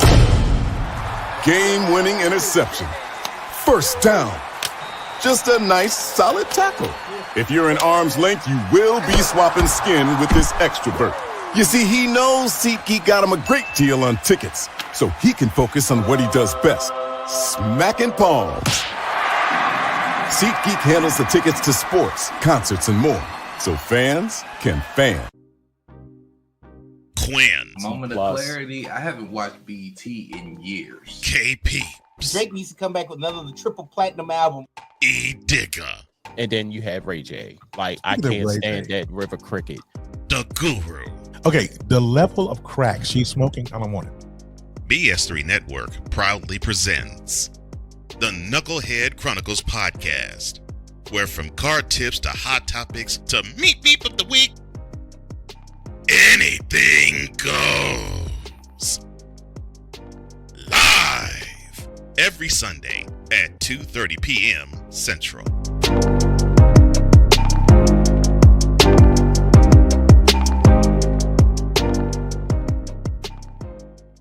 During bad weather, driving can become downright dangerous. What's your emergency, please? Trust Battle Vision Storm, the revolutionary glare reduction glasses that turn your sight bright during bad weather at night or during the day. Watch your ordinary vision become extraordinary. Battle Vision Storm uses light-optimizing lenses that block blue rays, so you see clearly in heavy rain at night or blinding snow during the day. Heavy rain, snow, sleet, or fog can make it impossible to drive. Not with Battle Vision Storm. Get your Battle Vision Storm for only $19.99. But wait, due to rising costs and supply chain shortages, this may be your last chance to get your very own at this low price. There is a strict limit of 4 Battle Vision Storm per order while supplies last. Don't wait, order now. Call 1-800-483-6319 or visit battlevisionstorm.com. So call 1-800-483-6319 now. Mister, how do you operate this Twitter thing or this Instagram thing or whatever the heck? You're supposed to know all this stuff. Anyway, welcome back to the show. Let's talk Heisman, shall we? All right. The 2 correct candidates are not even getting a sniff of the Heisman Trophy conversation. Those 2 candidates, like we called here on Thursday. You said correct candidates. And you said 2. Mm-hmm. One of them that's in there is the correct candidate. Which one? Dylan Gabriel. Oh, we can go Dylan Gabriel. I don't mind that. the correct candidates that we said on Thursday that should go to New York showed out. Dylan Gabriel and Ashton Genty. Dylan went 22 of 32 for 283, 4 touches in the game against Penn State. And Genty went 32 carries, 209, and 1 touch in the Mountain West Championship against UNLV. And he had Ashton Genty had the spotlight all to himself Friday night. Yeah, he did. On the blue turf at Boise State, and he did not disappoint. Total of 300. What do you have at the half? 134 yards at the half. 134 yards, and he had a 70-yard touchdown run. That was ridiculous. That actually ended the game. That was game over. That was game over. Let me come to playmaker here. Why isn't Ashton Genty being mentioned? He is being mentioned. He's one of the 2 finalists. He's between him and Travis Hunter. Travis Hunter? Yes. Who the hell is he? I'm kidding. I'm kidding. I'm kidding. Because here's the funny thing that you brought that up, because I'm doing Bear Down the Gridiron today. I'm doing discussion today. And, that means I got to get a promo to you of our playoff coverage. Oh God. Oh yeah. So when you look at Ashton Genty, right? 344 carries, 2,497 rushing yards, 7.3 yards per carry, 29 rushing touchdowns, 20 catches, 116 yards, and a touchdown. That is his numbers for the season. Flip it over to Travis Hunter as a cornerback. That was his, I believe that was his first position, was cornerback. 31 total tackles, 20 solo, 11 pass defense, 1 forced fumble, 4 interception. As a wide receiver, 92 catches, 1,152 yards. 2 receptions. Yeah, 92 receptions, 1,152 receiving yards, 12.5 yards per catch, and 14 touchdowns. Wow. Those are you 2 finalists. So why is Dylan Gabriel getting shunned? Or did I miss that? It could be quarterback fatigue. That could be. Because remember, at one point we said the Heisman is pretty much a quarterback award. Yeah. Then all of a sudden you have these 2 guys come in and they putting up these numbers. Is it Travis Hunter's Heisman to lose? If you ask everyone else in the voting committee, yes. Yeah. Because everyone is basically going to be on Coach Prime's you-know-what when it comes down to things because of what he's been able to do for Colorado. Yeah, 10-win season. Downstairs to Deets. Is the Heisman Travis Hunter's to lose? They've been marketing him since day one. I mean, since the season opened, they have been pushing him. Why? Because he plays on both sides. Here's the funniest thing about Travis Hunter. Travis Hunter is up for the Heisman. He's up for the Maxwell Award. He's up for the most outstanding defensive player, the Bednarik Award. Defensive Player of the Year. You want to know what award he's not up for? The Jim Thorpe Award. Jim Thorpe. So just understand this.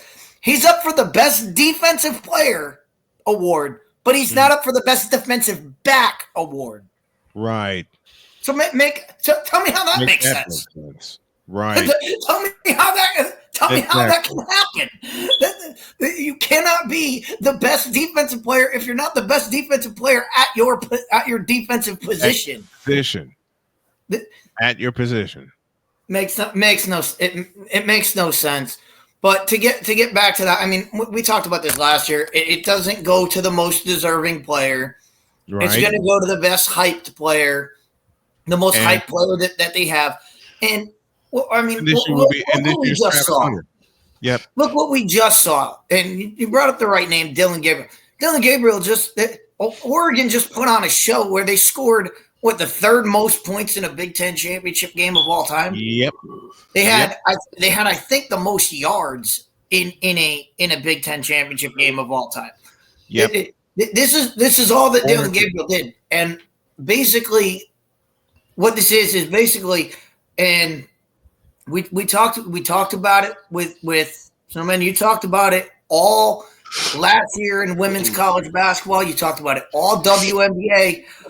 This is the Caitlin Clark syndrome of Well, Dylan Gabriel's got an extra year because of COVID. Yep. Oh, he's got an extra year, so we're not. He shouldn't be out there with these kids. No, you allowed him to play. Exactly. He's playing college football. It counts. Deal with it. You gave it to him. Now you got to make your bed. You make your bed. You got to lie in it. That's the thing. They allowed him. Somebody look up the finalists for me, please. We're going to do live research here, and I'm trying to look it up myself. Give me a second. I'm on it. If I remember correct, it should be Travis Hunter, Ashton Jeanty, Dylan Gabriel, and Cam Ward. Well, Cam Ward's candidacy ended. Let's take a look. I'm looking at this now. There's never been a set number, but it's safe to assume Travis Hunter, Ashton Jeanty will be those making the trip. The award was presented to quarterbacks in the last 8 years. Quarterback Dylan Gabriel, Miami quarterback Cam Ward could also be announced.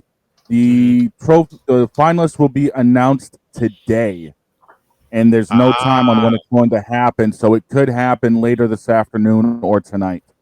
All right, so we'll have that tomorrow. Yeah, we'll have that tomorrow. They'll beat up, but it's just between Hunter and Jeanty. That's pretty much it. That's my thought. And if it's between those two, Jeanty just showed you. I mean, just showed you what and Dog read the stat on Thursday when I was on. He averaged 191 yards a game. And what does he do in the championship game? He goes for over 200. He goes for 209. And Deets, you said it on Thursday. Close. And Deets, you said it on Thursday. His numbers, that average is going to go up. Hey, here's my question though. Mm-hmm. Do they reward Jeanty and punish Travis Hunter for not being able to play for an extra game? It's almost the same thing like SMU and Alabama. Mm-hmm. Ashton Jeanty got to play one more game. Travis Hunter couldn't. They should, because, and we talked about this because Snowman and I talked about it when we did the damn game. Yes. When we played the game, and when in the biggest game that they had, which was the second half at Kansas. At Kansas. How many times did Travis Hunter touch the football? If he's the best player in the country, how many times should he touch the football? A lot. And he touched it 0 times. 0 touches. He got 0 touches in the second half. He got 5 targets late in the first half of that game. That could explain why they got blown out. Mm-hmm. Because Travis Hunter got them back in the game. Yeah, Travis Hunter got them back in the game in the first half. He got them back in the game. Beats and I did that game. 0 touches in the second half for Travis Hunter. None. Nunski. 37-21 Kansas. Now let me pose this question. If Colorado does not lose to Kansas State and Kansas, as Droid brought up in our group chat, are they a playoff team, first to playmaker? Yes.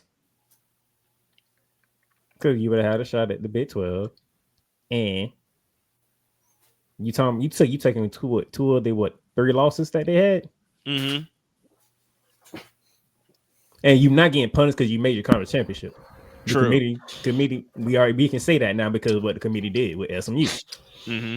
Colorado being the playoffs, and then you put Coach Prime in the playoffs. Well, they were you want to talk about a push? They were pushing that all year, also. Weren't they? They were pushing that all year. They were pushing that because Dion and the coaching staff made adjustments after they got the doors blown off of them at Nebraska. True. Because there was a different narrative going on after that game. Yep. And that was week 2 of the season when they had 28 points hung on them in the first half, and Nebraska just played defense the entire second half of that game. Okay. Same question to Dietz. If you take away the 2 losses against Kansas and Kansas State, is Colorado a playoff team?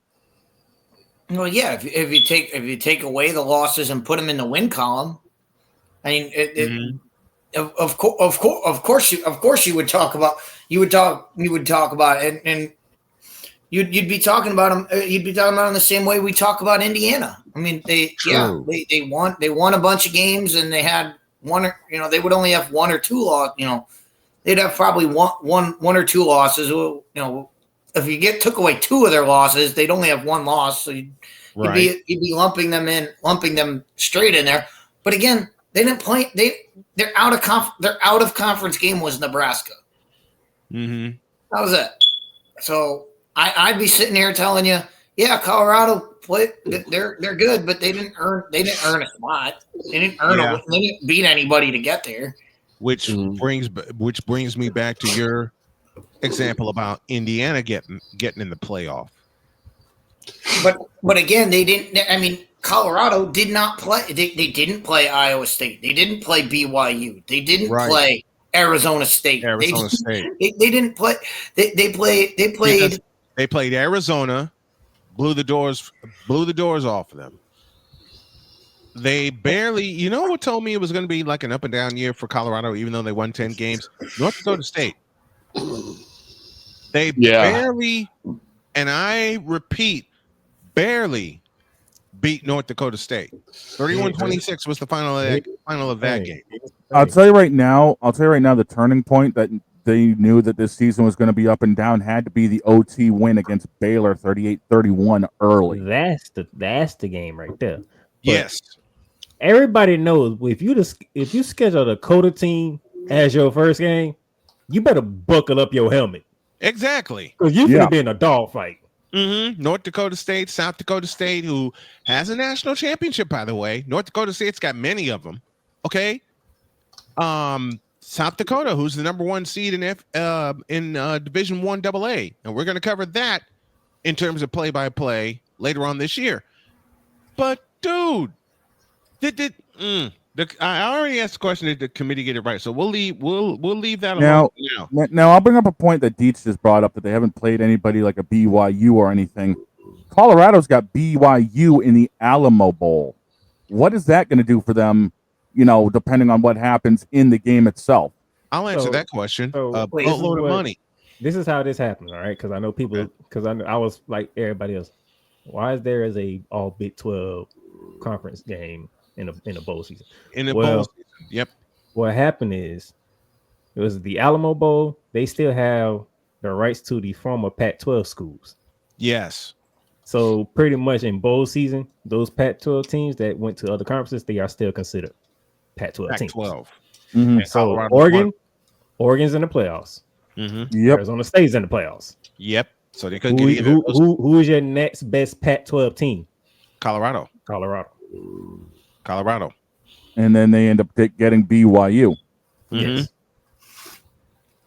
And ironically, BYU is actually ranked higher than Colorado in the seedings right now. Mm-hmm. Which is actually crazy how that Big 12 came down, because you were talking about Colorado only played one of the other 3 teams, which is Kansas State. Kansas State won.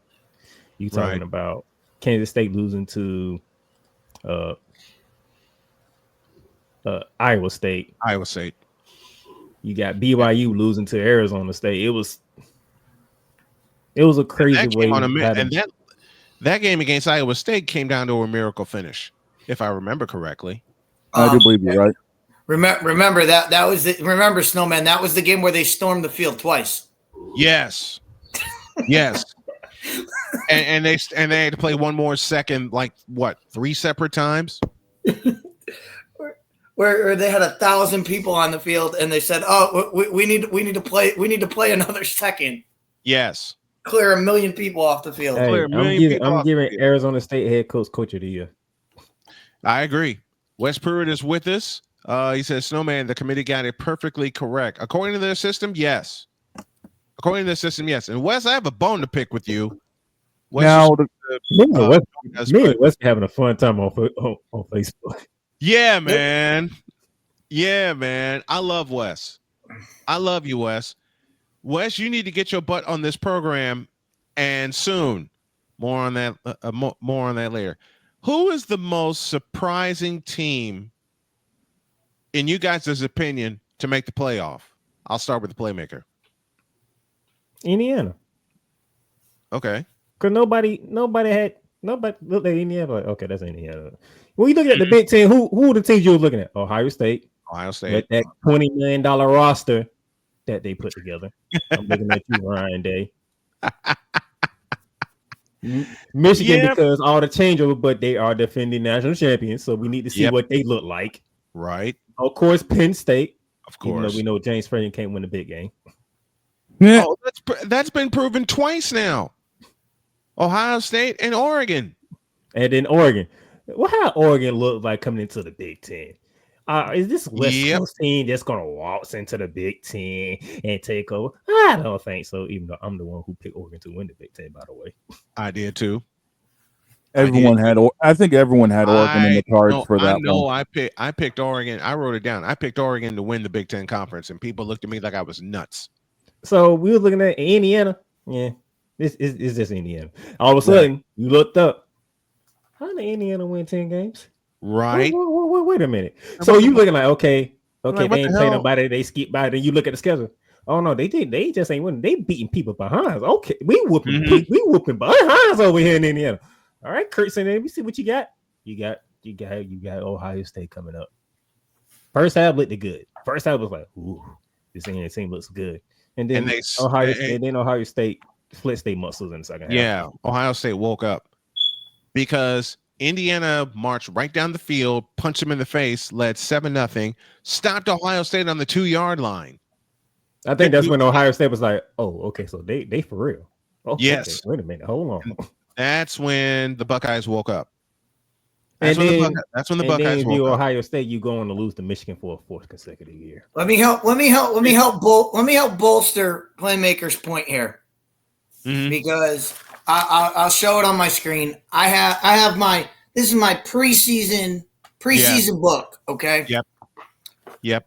In the rankings for the Big Ten preview, the projected order of finish.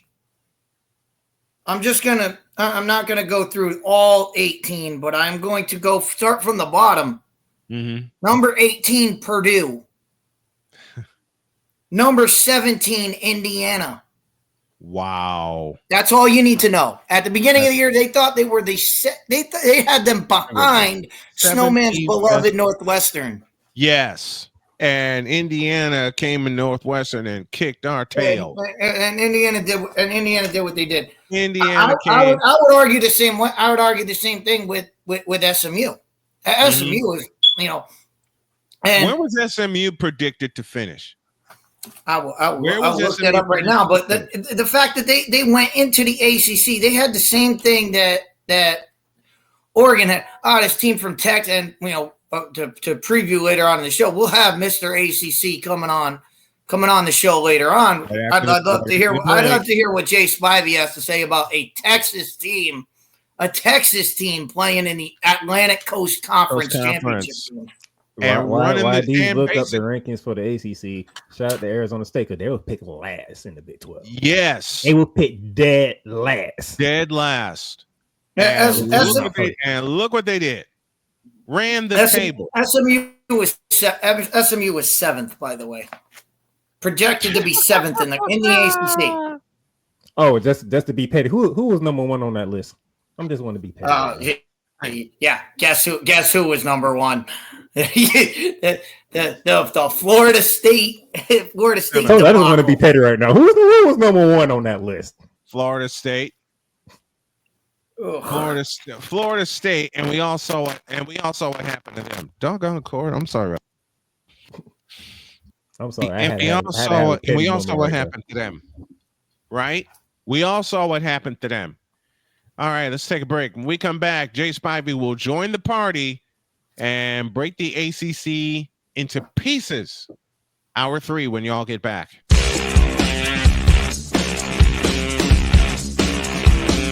This is Snowman in the Morning.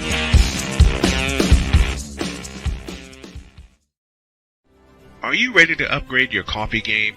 Prepare for an invasion of flavor with Invader Coffee. It's the caffeinated elixir that fuels champions, the blend that pushes boundaries.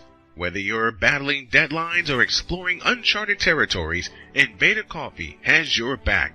Join the invasion at invadercoffee.com and taste the difference for yourself. Use the code Snowman for 15% off your first order. Invader Coffee, veteran owned.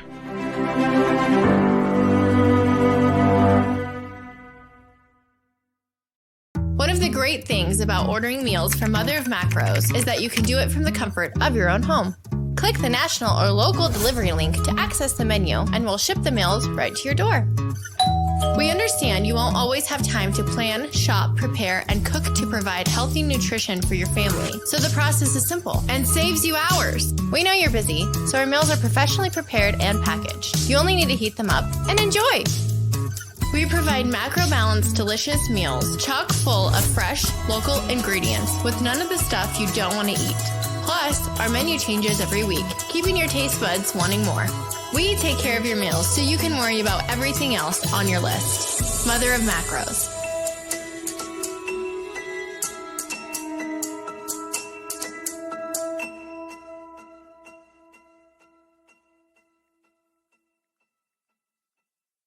SeatGeek is the ticketing app for fans like the High Five Strangers guy. Game-winning interception. First down. Just a nice, solid tackle. If you're in arm's length, you will be swapping skin with this extrovert. You see, he knows SeatGeek got him a great deal on tickets, so he can focus on what he does best, smacking palms. SeatGeek handles the tickets to sports, concerts, and more, so fans can fan. Quinn. Moment of clarity. I haven't watched BT in years. KP. Drake needs to come back with another triple platinum album. E Digger. And then you have Ray J. Like, I can't stand that River Cricket. The Guru. Okay, the level of crack she's smoking, I don't want it. BS3 Network proudly presents the Knucklehead Chronicles podcast, where from card tips to hot topics to meet beep of the week, anything goes. Live every Sunday at 2:30 p.m. Central.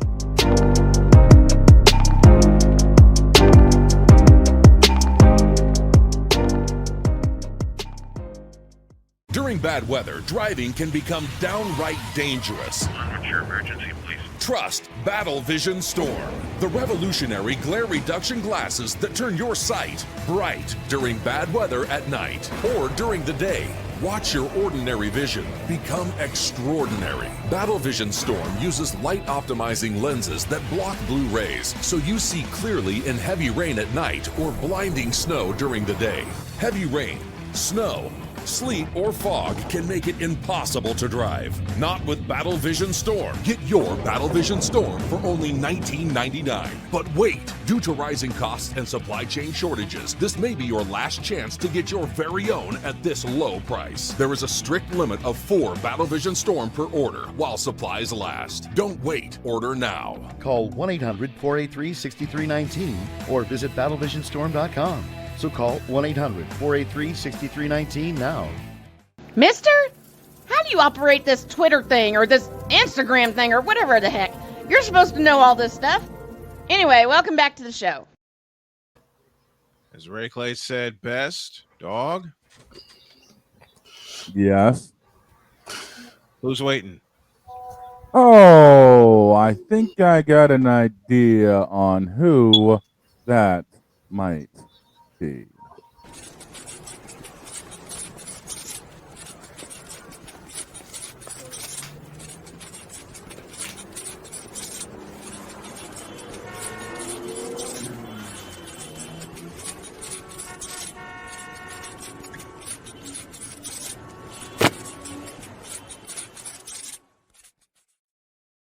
And if you would allow, I was about to say, if you would allow me, from North Carolina. That's what I was waiting on. Jay Spivey is with us. Good morning, sir. How are you? Hey guys, how you doing? It's been a long time. Been a while. We're gonna keep this connection fixed. All right, man. I'll ask you some of the questions I asked some of the panel and in the chat. Did the college football playoff committee get this right with their first 12-team selection? No, they did not. I don't care what people say. Alabama's better than SMU. Well, how you feel about conference championship, Jay? Well, they're going to keep doing it. There's too much money involved to not keep doing it. True. So I mean, there's no way they're going to dismantle those things. Mm-hmm. So let me ask you a question. Bring up a point that Deet said. Does it make the regular season like meaningless now? No, I think it's actually more meaningful. I think this season's been better than most people thought it'd be. I agree, because there have been some crazy games this past year. Well, let's face it. If we just stayed with last year's format and have only 4 teams, the last couple of weeks would have meant nothing. Right. True. Right. Because the 4 teams would have pretty much been sealed by then. And I think you're going to see some tweaks next year. I mean, I heard somebody on ESPN last night. They're going to have to tweak the seeding process because I mean, there's no reason Boise State and Clemson should be ranked ahead of some other teams. That's ridiculous. Right. They should only be guaranteed spots, not seedings. Mm-hmm. So, which teams would you have let in? Oh, Alabama for sure. Mm-hmm. And I don't care what people say. The most overrated team in this, and I know a lot of people are going to criticize me for this because of what I said over the year. The most overrated team in this whole field is Notre Dame. Notre Dame. Mm-hmm. Yeah. There are only a few teams in the SEC that could not beat Notre Dame. Yeah, I agree. Ole Miss would kill them. They're not in. Ole Miss is really good. They are. Ole Miss held Georgia to 10 points. 10.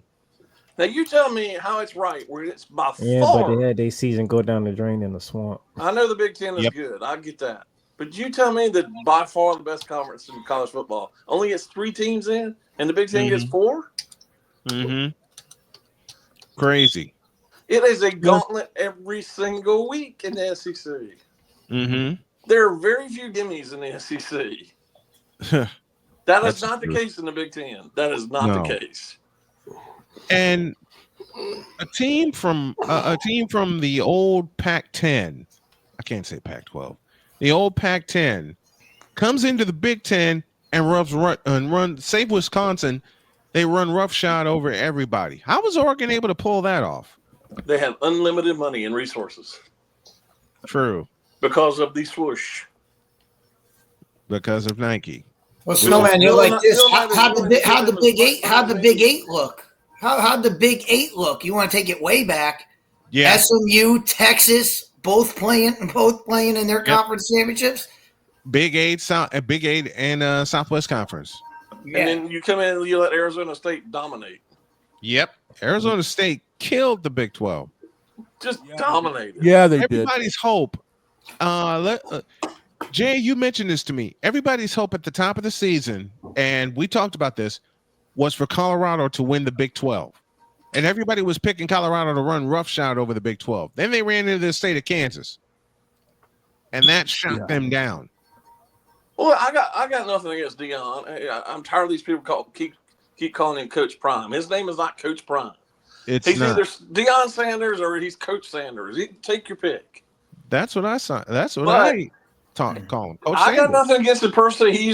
We both root for the 49ers. He was on that fantastic 49ers team. So I got nothing against him personally. But there's coming a point where he's going to have to win something, and he's not won anything. No, he hasn't. No. And next year, he's not going to have his son playing quarterback for him. It's like they want to give him the adulation without him actually getting the accolades or getting the achievement of actually taking them to a bowl game or getting Colorado into the playoffs. And I'm sure he's made Colorado a fortune because it was a horrible program before he took it over. Mm-hmm. Horrible. But you got to win at some point. Jay, when it comes to SMU, how would you assess how they played in the first half? Was it them realizing that you're actually in the ACC championship game? I don't think it had anything to do with the ACC. I think they were just shocked to be in the championship period. Wow. You know what?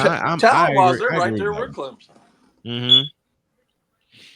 And then they came all the way back, tied it at 31, and Clemson walked it off. I mean, the ACC is far and away the worst of the major conferences. It's not even close. Yep, I agree. You can thank Florida State for that. And I mean, the two worst teams in this field are Miami and Clemson and SMU. Yeah. I mean, they're the two lowest seeded teams in the tournament. Mm-hmm. Mm-hmm. And what does that tell you? To Jay's point before, and when we were talking about this, Jay, and you said, oh, the regular season helps. What we're talking about when we talk about the regular season mattering, what I'm talking about is big games in college football. What the committee just told you is basically, and let me just run this down here. We'll beat SMU and play Nevada, Houston Christian, BYU, TCU, Florida State, Louisville, Stanford, Duke, Pittsburgh, Boston College, Virginia, California. And that's my biggest biggest team problem on there that's ranked. None of them. Problem with it. None of them are ranked. They won all those games. They didn't play a single ranked team to get in the playoff. If you're a big time college football team, why would you schedule another big time college football team when you can schedule cupcakes and get 11 wins? Well, that's like if you watched Nick Saban yesterday when they announced the brackets, that's pretty much exactly what he said. Yep. And he said he's all for these big games. But he said if you're in the SEC, why schedule one or two big games when you don't have to? Mm-hmm. And he's sort of right, but I hope that doesn't happen because it's good for college football. It is. I mean, you got to have these major games right now because of the three words I absolutely hate when it comes to football. They're supposed to play Ohio State here in the next year or two. Home series of Ohio State. You tell me the country doesn't want to see that? Oh, the country's definitely going to want to see that. But the three words I fear when it comes down to all of these rankings: strength of schedule. But they didn't have it. That had nothing to do with SMU getting in. No, it didn't. I mean, there was no strength of schedule for SMU, and look where they are. Yeah, they see it at 11. Here's the thing: if you the SEC, because the AD for Alabama already say he's going to reevaluate their non-conference schedule. Mm-hmm. Take some accountability. Y'all shouldn't have lost to Oklahoma the way that you did. Right. We would not be having this conversation if they would have handled business at Oklahoma. And they got Oklahoma whooped that ass, plain and simple. They got their ass whooped at Oklahoma. I mean, and that's the thing. Had they not lost to Oklahoma and just not even shown up, this would have been a moot point yesterday. Mm-hmm. It would have been. Mm-hmm. And one thing I do agree with Nick Saban and other people that said when they did the show Tuesday, they already had solidified it was going to be Alabama and SMU just in case if Clemson wins. Right. Because they put SMU ahead of Alabama. And when they did that, you put it in the system to where if Clemson does pull this off, which they did, and you sat here and said you're not going to penalize team that had to play in conference championship game over teams that did not play, which to me is fair. Because you made your conference championship. You said it right there in Stones on Tuesday. Yeah, plain and simple. And now look at what we've got. Alabama and Miami get knocked out because of this. Well, that's another one. I'm tired of hearing about Miami too. They didn't beat anybody this year, and they should have lost two or three other games that the referees handed to them. Miami lost to Syracuse. They should have lost. There's two games that the referees handed to them because the ACC wanted them in the playoff. I don't care what people say. And badly. Hey, they were. It seems Syracuse like had a good year, committee, man. Syracuse had a good year. They're 9-3. They put some respect on their name. They went 9-3. But they lost to Syracuse. You can't lose to Syracuse and expect to get in. They lost to Syracuse on the road in what was, in essence, a showcase game for Cam Ward. That defense what did he of do Miami, all year? Really, when you think about it, that defense of Miami. Oh my god! Oh my god! It's porous. Horrid, it is dude. Absolutely porous. What has Mario Cristobal done as a head coach anywhere he's been? Not a thing. Look how much better Oregon got when he Look left. how much Oregon. Yeah, I was just gonna say. Look how much better Oregon is now that he left. Dan Lanning is a far better coach. Agreed. I mean, like we can say who should have got it and who shouldn't, but when you look at it, almost every team outside of Oregon, you can look at and say you can't with NIL, and you cannot get a respectable team out of the field. Every team outside of Oregon has a flaw. Well, I'm talking about DCC. I'm talking about Miami. In this playoffs. Yeah, I see it every week. I go to a lot of ACC football games. I mean, because I'm right here. Yep. The quality of play is far inferior. It is. I know I talked to you guys about this a couple months ago. I saw all this in Wake Forest play, and I understand it's Wake Forest. I get that, but it was like men versus boys out on the field. True. Yeah, you made mention of that on this show. Mm-hmm. I mean, they were just marching up down the field as if it were nothing. As if no one was there. As if it was. How does someone put it? As if it was 7-on-7. And a friend of mine saw Tennessee play NC State in Charlotte, and he said it was like college or NFL players versus middle school players. Oh, no, Tennessee drove NC State. Yeah, they did. I thought NC State demon was going to show up. That's another thing. No answer. I mean, Tennessee's really good, and they got to go play at Ohio State, and the winner of that gets to play at Oregon. That seeding is way off. It is off. I mean, why is Tennessee traveling? Oregon has a far tougher schedule than Penn State has, and they just got smacked by Oregon. Mm-hmm. Yeah, the winner of Ohio State Tennessee gets Oregon in the Rose Bowl. Goes to the Rose Bowl. And meanwhile, the Penn State winner plays Boise State. I mean, seriously? Yep. They get Boise. Like Playmaker said earlier in the show, shout out to Boise State and to Ashton Genty. Yeah, winner Penn. Yeah, winner Penn SMU gets Boise in the Fiesta Bowl on the 31st. That's ridiculous. But now I would say this though: if you're a Big 12 coach, aka Ryan Day and James Franklin, y'all on a hot seat. Oh, if Ryan Day gets his butt kicked next week, he might be gone. Ryan Day needs to be gone now. He should have been. And I'm using the philosophy of them losing to Michigan. I just don't think they want any chaos between now and the playoff. Yeah, that's what it is, because they knew they were still in the playoffs, so they didn't want to do nothing hasty or quite yet. If you're the coach of either Ohio State or Michigan, and you lose 4 straight games to each other, you should be fired. Exactly. But trust me, Buckeye Nation, they are not happy with Ryan Day right now. No, they're not. No, they're not, and they shouldn't be either. No, because you had that win in your back pocket. We said it on Thursday. We said it on Thursday. Woody Hayes said it. It doesn't matter who you beat. It doesn't matter if you win the national championship if you don't beat Michigan. It's a Even bad the highly season. sanctimonious Urban Meyer said that earlier in the week. Mm-hmm. Now here's the thing: if Ohio State loses to Tennessee, is Day gone the next day? I think that's quite possible, especially if they get blown out, and that's very possible.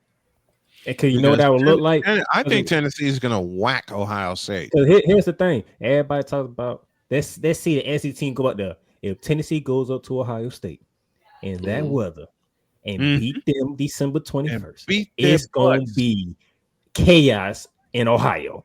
If they're going to, you know what? I will say this out loud. I will say this out loud, and I know people are not going to be happy with me for saying this out loud, but I'm going to say it out loud anyway. Tennessee's going to go to Ohio Stadium and whip their ass. I hope they No, do. wait. Tennessee's got Ohio State's got to be going to Tennessee. No, Tennessee is on the road. Tennessee. How is Tennessee lower than Ohio State? That's what I want. Let's take a look at the entire. I've got it in front of me. I got it in front of me.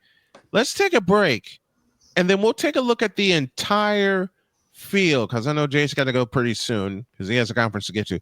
Let's take a break, and we'll go through the entire field, and that'll close this out. Back in the deuce.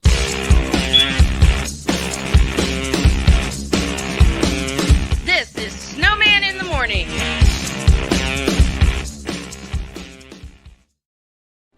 Are you ready to upgrade your coffee game? Prepare for an invasion of flavor with Invader Coffee. It's the caffeinated elixir that fuels champions, the blend that pushes boundaries. Whether you're battling deadlines or exploring uncharted territories, Invader Coffee has your back. Join the invasion at invadercoffee.com and taste the difference for yourself.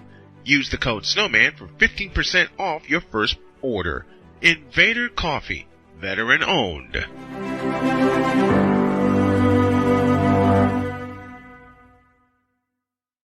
One of the great things about ordering meals from Mother of Macros is that you can do it from the comfort of your own home. Click the national or local delivery link to access the menu, and we'll ship the meals right to your door. We understand you won't always have time to plan, shop, prepare, and cook to provide healthy nutrition for your family, so the process is simple and saves you hours. We know you're busy, so our meals are professionally prepared and packaged. You only need to heat them up and enjoy. We provide macro-balanced, delicious meals, chock full of fresh, local ingredients with none of the stuff you don't want to eat. Plus, our menu changes every week, keeping your taste buds wanting more. We take care of your meals so you can worry about everything else on your list. Mother of Macros.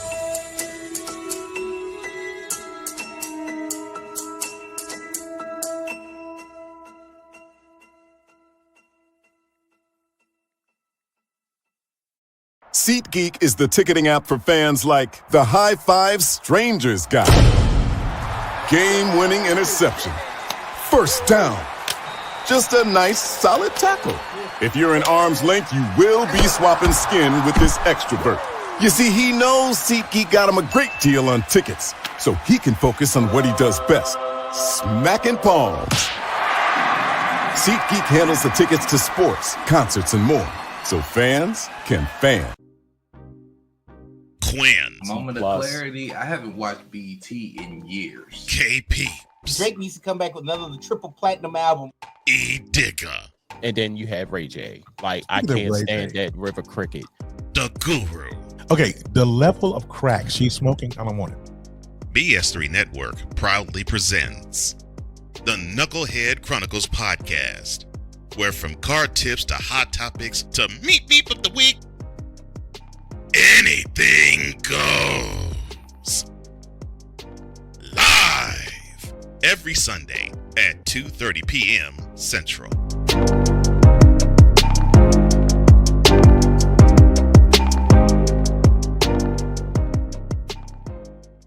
During bad weather, driving can become downright dangerous. What's your emergency, please? Trust Battle Vision Storm, the revolutionary glare reduction glasses that turn your sight bright during bad weather at night or during the day. Watch your ordinary vision become extraordinary. Battle Vision Storm uses light optimizing lenses that block blue rays, so you see clearly in heavy rain at night or blinding snow during the day. Heavy rain, snow, sleet, or fog can make it impossible to drive. Not with Battle Vision Storm. Get your Battle Vision Storm for only $19.99. But wait, due to rising costs and supply chain shortages, this may be your last chance to get your very own at this low price. There is a strict limit of 4 Battle Vision Storm per order while supplies last. Don't wait, order now. Call 1-800-483-6319 or visit battlevisionstorm.com. So call 1-800-483-6319 now. Mister, how do you operate this Twitter thing or this Instagram thing or whatever the heck? You're supposed to know all this stuff. Anyway, welcome back to the show. It's a manic Monday indeed, and we got a full house joined by the playmaker Donnell Solins, Jay Spivey from North Carolina, and of course, we're totally geek on this Monday, talking all things college football playoff. And let's go through the 12 teams that are in the first round. 12-5 goes Clemson at Texas. 9-8 goes Tennessee at Ohio State. 11-6 goes SMU at Penn State, and 10-7 Indiana at Notre Dame. 4 highest seeds, 1 through 4, Oregon, Georgia, Boise State, and Arizona State. And before we get to the breakdown of the games, let me pose a question to Jay. Of the 4 highest seeds, and I'll read them again, Oregon, Georgia, Boise State, and Arizona State, 1 through 4, which of those 4, Jay, do you think is the weakest of the 4 seeds getting a bye? Oh, Boise State. Boise State for sure. And the reason? You hear me? I hear you. Yeah, and the reason they playing the Mountain West. Oh, I'm sorry. Mountain West. Yeah, they just don't play the competition, and they've had a fantastic year. Don't get me wrong, but it's not to the level of some of these other teams. Same question to the playmaker. Yeah, if I had to choose one of the 4, yeah, Boise.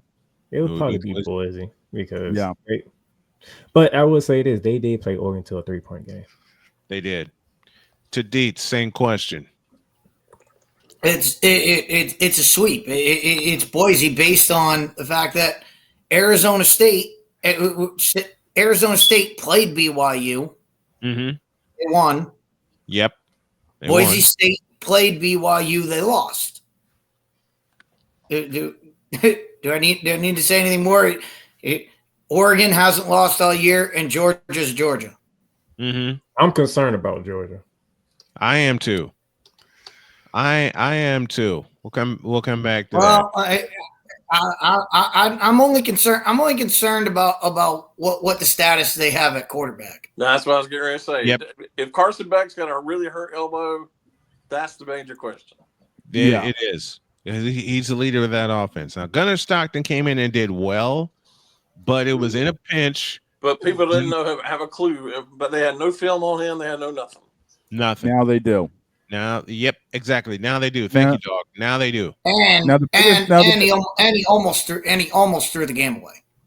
That's the thing. He showed his rookie colors in that game. Yeah, he had flashes of brilliance, but that late pick damn near cost them everything. And the way I was looking at Carson Beck's arm when he came in on that last snap, that thing was dangling. I think he couldn't move it. He couldn't move it. He couldn't move his right arm at all. Now with Beck getting time off, Beck with Georgia getting the number 2 seed, does that help Beck get help? Refresh my memory. Do they play New Year's Eve or New Year's Day? It would be It would be on New Year's Day. It'll be the Sugar Bowl. They get either Notre Dame or Indiana. Okay, that would be the nightcap. Yes, it would. That would be our nightcap as well, because we're going to say Happy New Year in a myriad of ways. Now, I know where you were going with this, Snowman. What's Beck's possibility of being on time for that game? Because with 13 days off? Yeah. Can they actually, 23 days off. Right. Can they actually get that arm back to where he can actually throw? Depends on what that injury is. The fact that they did not even diagnose it yet, that tells me there's something. Snowman, you'll know this. To me, it looked like almost the same injury that Brock Purdy had a couple of years ago. Yeah, agreed. And we all know he had Tommy John surgery. A torn UCL. It's a torn UCL. Purdy's injury was a torn UCL, and of course he suffered that against the Philadelphia Eagles in the NFC Championship game. I have a feeling they know what happened to him. They just don't want to say it yet. Right. No, they want to keep everyone guessing. Yeah, I think it's a torn UCL for. Well, you know what torn UCL means. There's only one fix to that. Yeah. Tommy John. Yep, Tommy John surgery. And that's what Purdy had. Purdy had it, and now it looks like Carson Beck's going to have it as well. Does Carson Beck have a year of eligibility left, or is this it? No, I believe this is it for him. I think this is it for him too. Does it hurt Beck's status draft wise with this injury in the SEC championship? To playmaker with that question. It does, but is that a bad thing? Okay, because who? I don't know what thing you got up on that, but who are the top 5 picks right now? Yeah, true. Somebody will take a flyer on him. Yeah, true. Yeah. Let's face it. With the dearth of quarterback playing in the NFL right now, they're going to take a flyer on him. Yeah. Yeah. The question is, who would be the ones to take the risk? Oh, that'd be something. Oh, there's a lot of teams. There's a lot of teams out there that would take a risk on him. I think Mr. Spivey has one. I think You Mr. tell me Spivey knows one. Jerry's not going to take a flyer as bad as their quarterback situation is? I was gonna say Carolina, but also Dallas could be shopping for one Dallas too. could be one. The Giants, the Jets. Good God Almighty! Well, you know what? I mean, I know the Panthers' record sucks, but Bryce has not really been the issue lately. He's really not. It's been the lack of offensive. It's been the lack of offensive help for you guys. No run game, plus the front seven is getting blown out all the time. Yeah. Yep. Let's not tie myself in with the Panthers, please. Fair enough. Back to the I just college happen to football. live in the same state. I understand. I lived there for 2. We lived there for 2 years. I understand.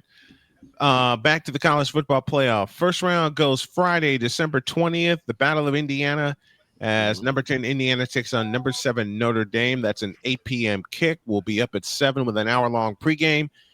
And then a triple header on Saturday. It all starts at noon with SMU at Penn State. Don't forget, there's also 2 NFL games that day, too. Yep. Yeah, there is. I'm concentrating on the playoff. We are concentrating our coverage on college football in the playoff. 4 p.m., 12-ranked Clemson goes to number 5 Texas. And then the big one, Tennessee at Ohio State. That's at 8 p.m. We'll have all 4 of the first round games on Snowman Sportsnet. That channel will launch later today. And when I launch the channel, my challenge is to get 1,000 subscribers before Wednesday. And I believe it'll happen. I believe it'll happen. So watch us on Snowman Multimedia as well as Snowman Sportsnet. As I mentioned, that channel drops later today. I have Indiana Notre Dame. Let me go to Jay first. What do you think of that game? And who's your pick?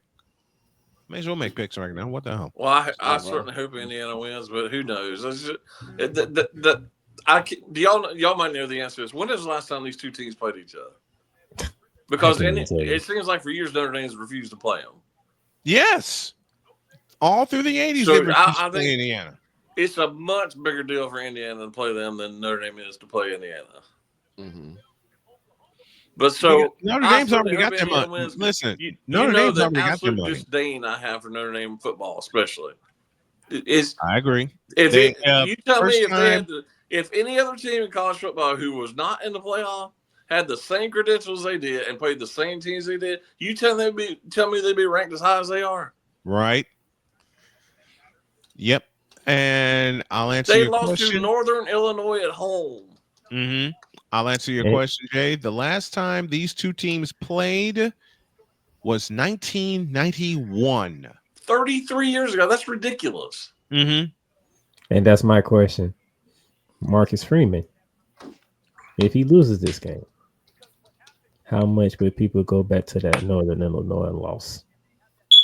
Everybody should. They should. Everybody will, because they had no business losing that game. We picked that game in one of our first editions of the college football picks. We picked that game. They had no business losing at home to Northern Illinois. Because remember, after that, they steamrolled everybody. Right. And I'll go back to the ACC because they have this stupid agreement. The ACC playing five conference games every year. They played nobody this year. Nobody. And they also beat. They beat Texas A. They beat Texas A&M in College Station. Well, that's true. One team, but they beat College Station. That was their one big game, and then but they also beat another conference champion, and they beat the hell out of Army. Well, you could easily have A&M in there right now, in addition to Ole Miss, like I said earlier. To really fast, since we're talking about Army, you brought this point up to me when I asked you to lay out what you wanted to lay out. There was a point made to you about Army being boring, and I'll never forget the note that you sent me, and I'm reading it right here. Army is boring, made you laugh and puke at the same time. The floor is yours. So I was having we were having a discussion, and we were talking. This is coming off Army putting up 35 in the American Conference champion, and just random comment from one of the patrons at the bar. Army's so boring to watch. All they do is run the ball. Yes, all they do is run the ball, but they do it well. It's fun to watch. Watching them run the wishbone option. Watching guards pull, watching the different blocking schemes that they have, the different ways they do, different ways they run the ball, whether it's fullback dive, whether it's quarterback whether it's quarterback going off the guard, whether it's an actual quarterback power. It's for football junkies, it's fun to watch. It is. I agree with the guy who said, I want to see teams throw the ball all over the place. Look, to me, guys throwing the ball 50, 60 times a game, that's boring to me because the game slows down. The game's slow. When you're fast-paced like Army is, when you're running plays, when you're running, you're running the football, but when you're running all those plays and you're just up to the line, figuring out, hey, who are they going to block this time? Where's that guy going? Is the end crashing down, and are we going to get a pitch? Those are the things that are exciting about Army. And not to mention, watch on Saturday to see how quick that game is going to be. I get really tired of hearing. I get really tired of hearing that notion of, this is boring football. This is boring basketball. When they do something that's fundamentally sound, like running the football. Can you say that again, Victor, please? 11-1. American champions. That's enough said because Tulane didn't know what to do. Right. They sure didn't. Exactly. Cole Johnson's with us, and he says the committee got it wrong. Texas needs to be out of the playoff altogether. Let me go to the dog with that comment. Texas? I wouldn't say no. That's Cole being petty. He's still mad. He lost to Georgia twice. I lost to Georgia twice. Is he out of his mind? I was about to say Cole may want to rethink that just because the dogs you got to realize Cole twice is a Longhorn fan. So him losing to Georgia twice Listen. in the same season is very upsetting to him. Right. And they had Georgia by the horns. No pun. They did.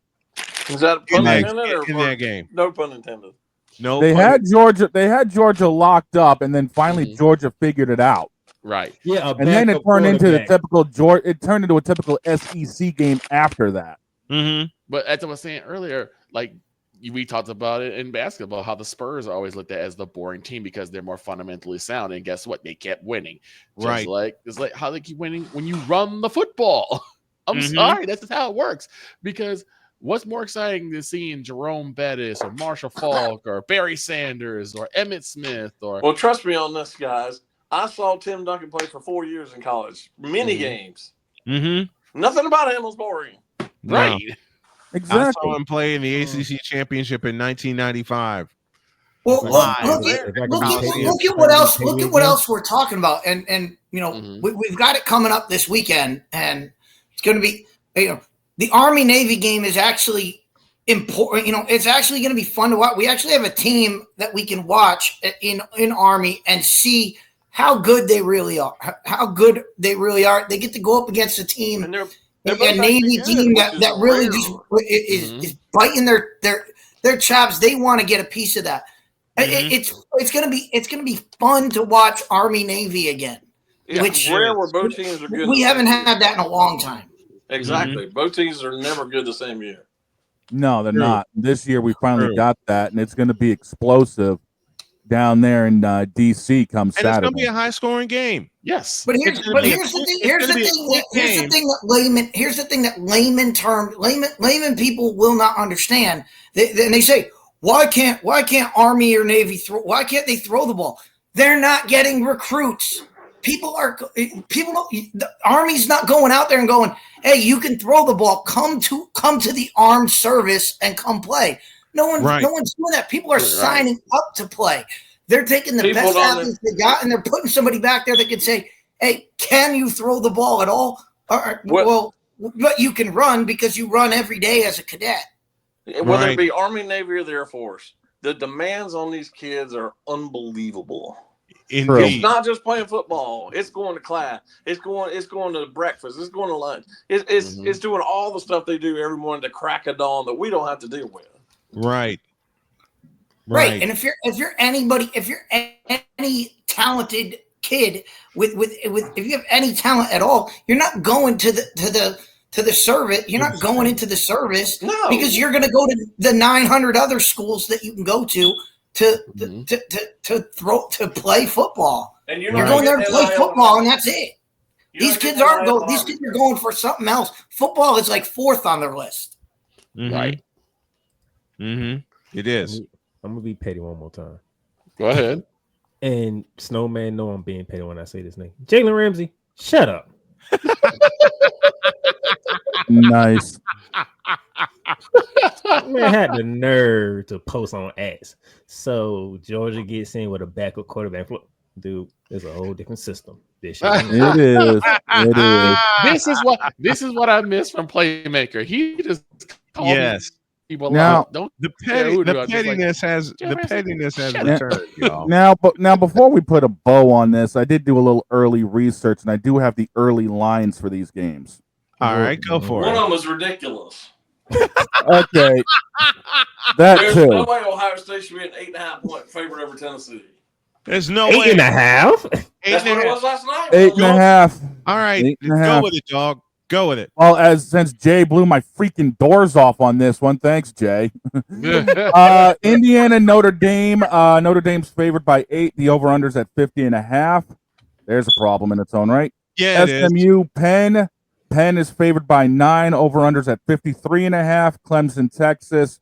Texas is favored by 11. Are we surprised? Nope. Over-under's at 51.5. And as Jay just said, OSU is favored by 8.5 over Tennessee with the over-under at 47.5. And I know Jay's got to go pretty soon, so let's start with that one pretty quick. Tennessee, Ohio State. Jay, what's your pick? I'm still going to pick Ohio State. I'm not. Not by 8.5, though. No, not by 8.5. Let's let Jay go because I know he's got a meeting to go to. Jay, thank you very much for joining us, my friend. We really appreciate you, and I know you got a boogie. Can't wait to talk to you next Monday. We'll do some more of this next Monday. Thanks, guys. Appreciate it.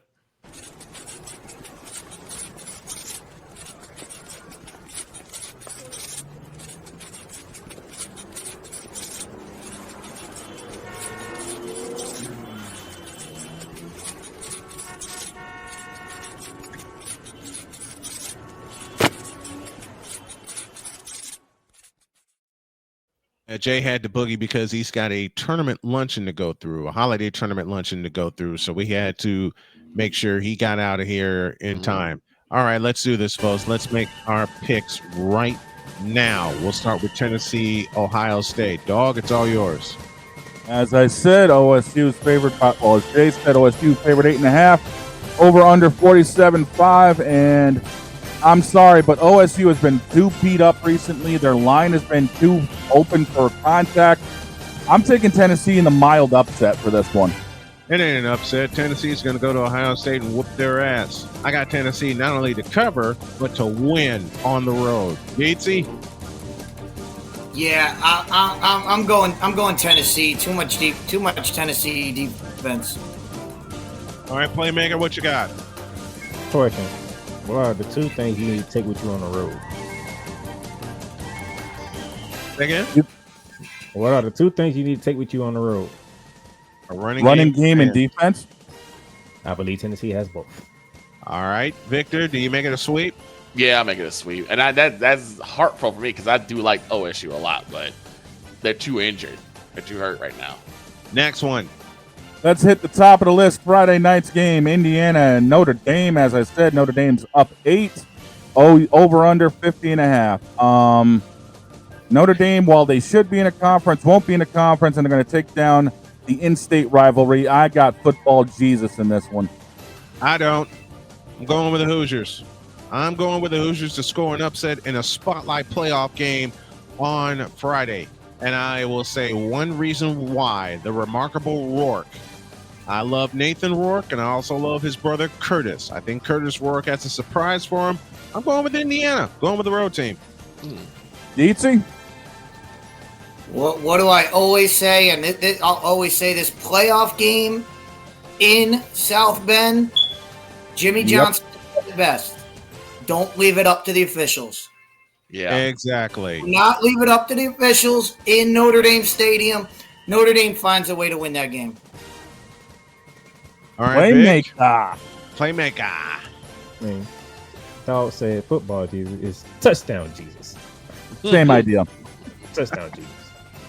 Same idea. Because because we can say what we said what we said about Indiana, but Marcus Freeman cannot lose this game. He cannot afford to lose this game. He's gonna lose this game. I got Indiana springing the upset. All right, Victor. I do not. I think Notre Dame finds a way to win this one. Strange things happen there. So I'm the lone wolf on this one. Next one. SMU 10. Penn State favored 9, over under 53.5. I got SMU in an upset. Plain and simple. SMU in an upset. The high-powered offense is going to go down to Happy Valley and make those kittens roll over and wonder why they were there in the first place. James Franklin cannot win the big game, period. His seat is going to be hotter than a summer day in Arizona. I have SMU scoring the upset, and they will cover that spread. Deets? You know, I was impressed with Penn State this weekend, watching them play Oregon, and the one kid that really impressed me was this Tyler Warren. This kid, they do so many things with this kid, 44. He's a tight end. He was throwing the ball, playing quarterback. He's taking snaps under center. I loved what that kid brought. So I'm gonna go with the Nittany Lions at home in Happy Valley. In front of 106,000 plus. Victor? This is a tough one. It's a real tough one. But I think I'm going to go with the hot hand. I'm going to go with SMU. All right. Playmaker, who you got? James Franklin will win this one, but he'll lose Arizona State. So he wins the big game and loses the bigger game. That's what Playmaker's saying. The pettiness is back with the Playmaker. I love it. Last one on the hit list is Clemson, Texas. Texas up 11, over under 51.5. I got Texas blowing Clemson clean out of the water. There's no other way to put it. It's going to be a rout. It's going to get loud in Austin, Texas. It's going to get even louder when the Longhorns take the field. It's going to get even louder when they get that first touchdown, and off to the races they go. I got the hook 'em horns, doggone it. Hook 'em horns. Deets, before you go, I got a question. Are they playing right into Dabo Sweeney's hand? Are they playing right into Dabo Sweeney's hand? Deets, what you got for me? All right, so we said it last week. They were playing in the ACC championship. Now they're going against another SEC team. Let's see. It's Clemson lost to Georgia. Clemson lost to South Carolina. They're playing another SEC team. This is Texas all the way. These are all horns all day. Playmaker, what you got for me? Give me Sark. But I feel like they playing in Dabo's hands. Oh my God, Dabo gonna have so much material to use leading up to that game. He gonna have so much material. Oh my gosh. Oh boy. Oh boy. Wheels already turning. I can already tell. Wheels already look, turning. y'all can see the wheels going at 100 miles an hour, man. Yeah. Vic, wrap us up, dude. Wrap us up, Vic. Who you got? Yeah, I'm going with the Longhorns on this one. It's probably not even going to be that close. Give me this button here. It's not going to be close. Look, I understand the bulletin board material that Dabo Sweeney could have.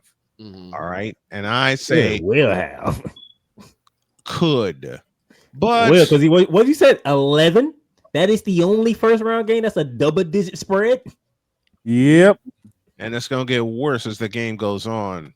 Mm-hmm. And of course, everybody knows these picks brought to you by BetUS.com. Use code Snowman for 125% deposit match. BetUS, where the game begins. Snowman, get me the hell out of here. All right. Cole Johnson says shooting 63s in a basketball game is boring. Florida State fan pissed me off. And he says, I want Texas to beat down the Dabo Sweeneys. I'm still pissed at Sarkisian. Told you. Cole is still petty from what happened Saturday. I'm gonna just say it right. I miss you, Cole. Oh, and shameless plug, Cole Johnson will be joining me today. Oh, nice. Where is he joining you? He joining me for bearing down the gridiron. Can I join you also? Sure. Pretty please. Ladies and gentlemen, you already know where to go next. Yep. 3 p.m. 3 p.m. 3 p.m. All Hey, right. one of these days, Playmaker, you and I got to hook up for a show. Listen, I'm going to stream it on this channel, and I'm just going to sit back and play producer. All right. This is a lot to go over. We did some in-depth talk here, but we definitely going to get into it. Going to be a lot more bearing down the gridiron with the Playmaker and Cole Johnson. 3 p.m. today. Oh dear. Mm-hmm. That is gonna be a fun one. Thank you, Playmaker. Appreciate it.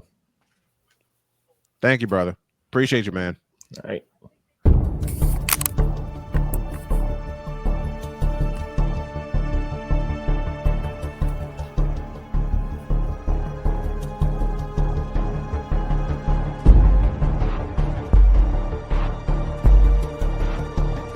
Now, forgive me not knowing the brother. You got your mic black. I don't know who the hell you are. It's like you're in the broadcasting witness protection program.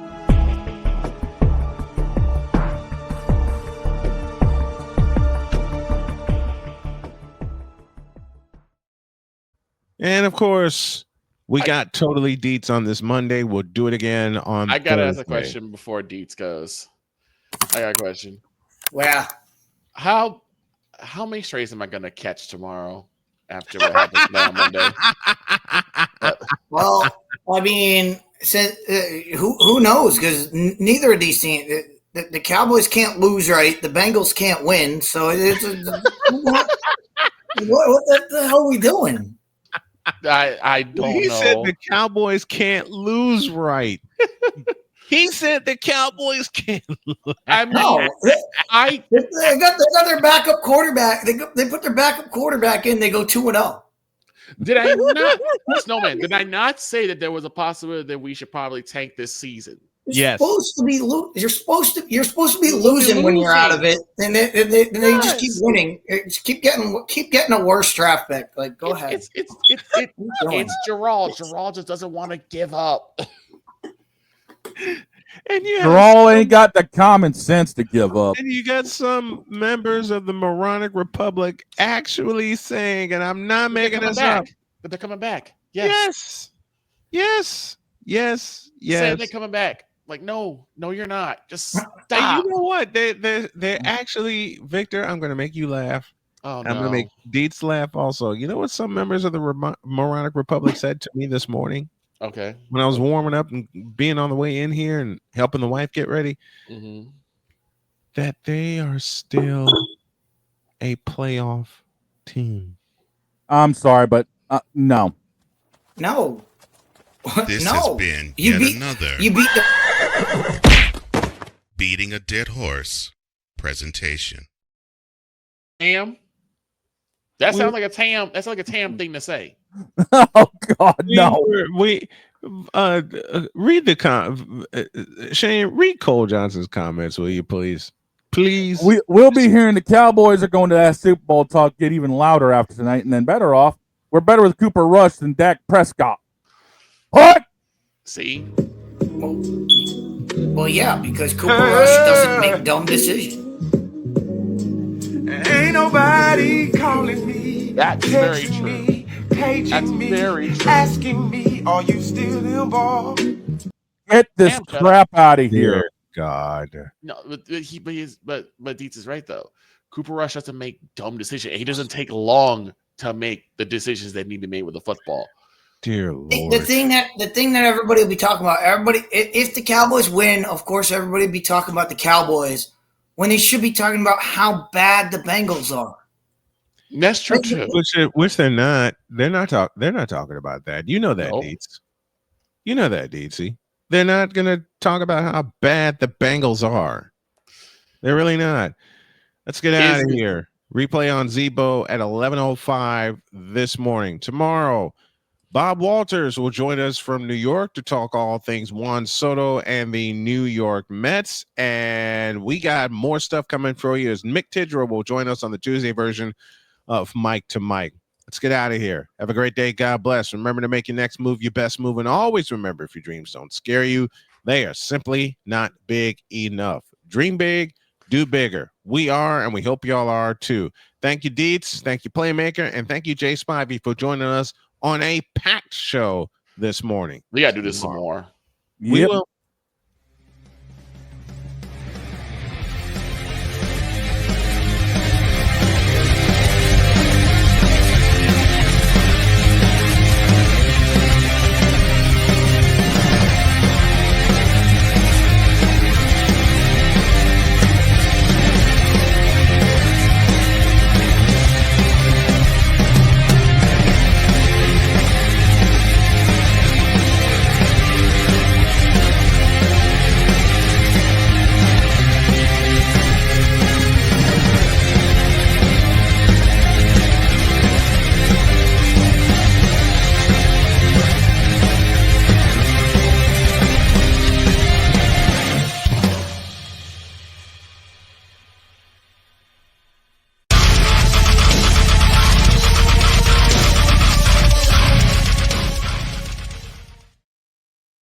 And I close with the following statement.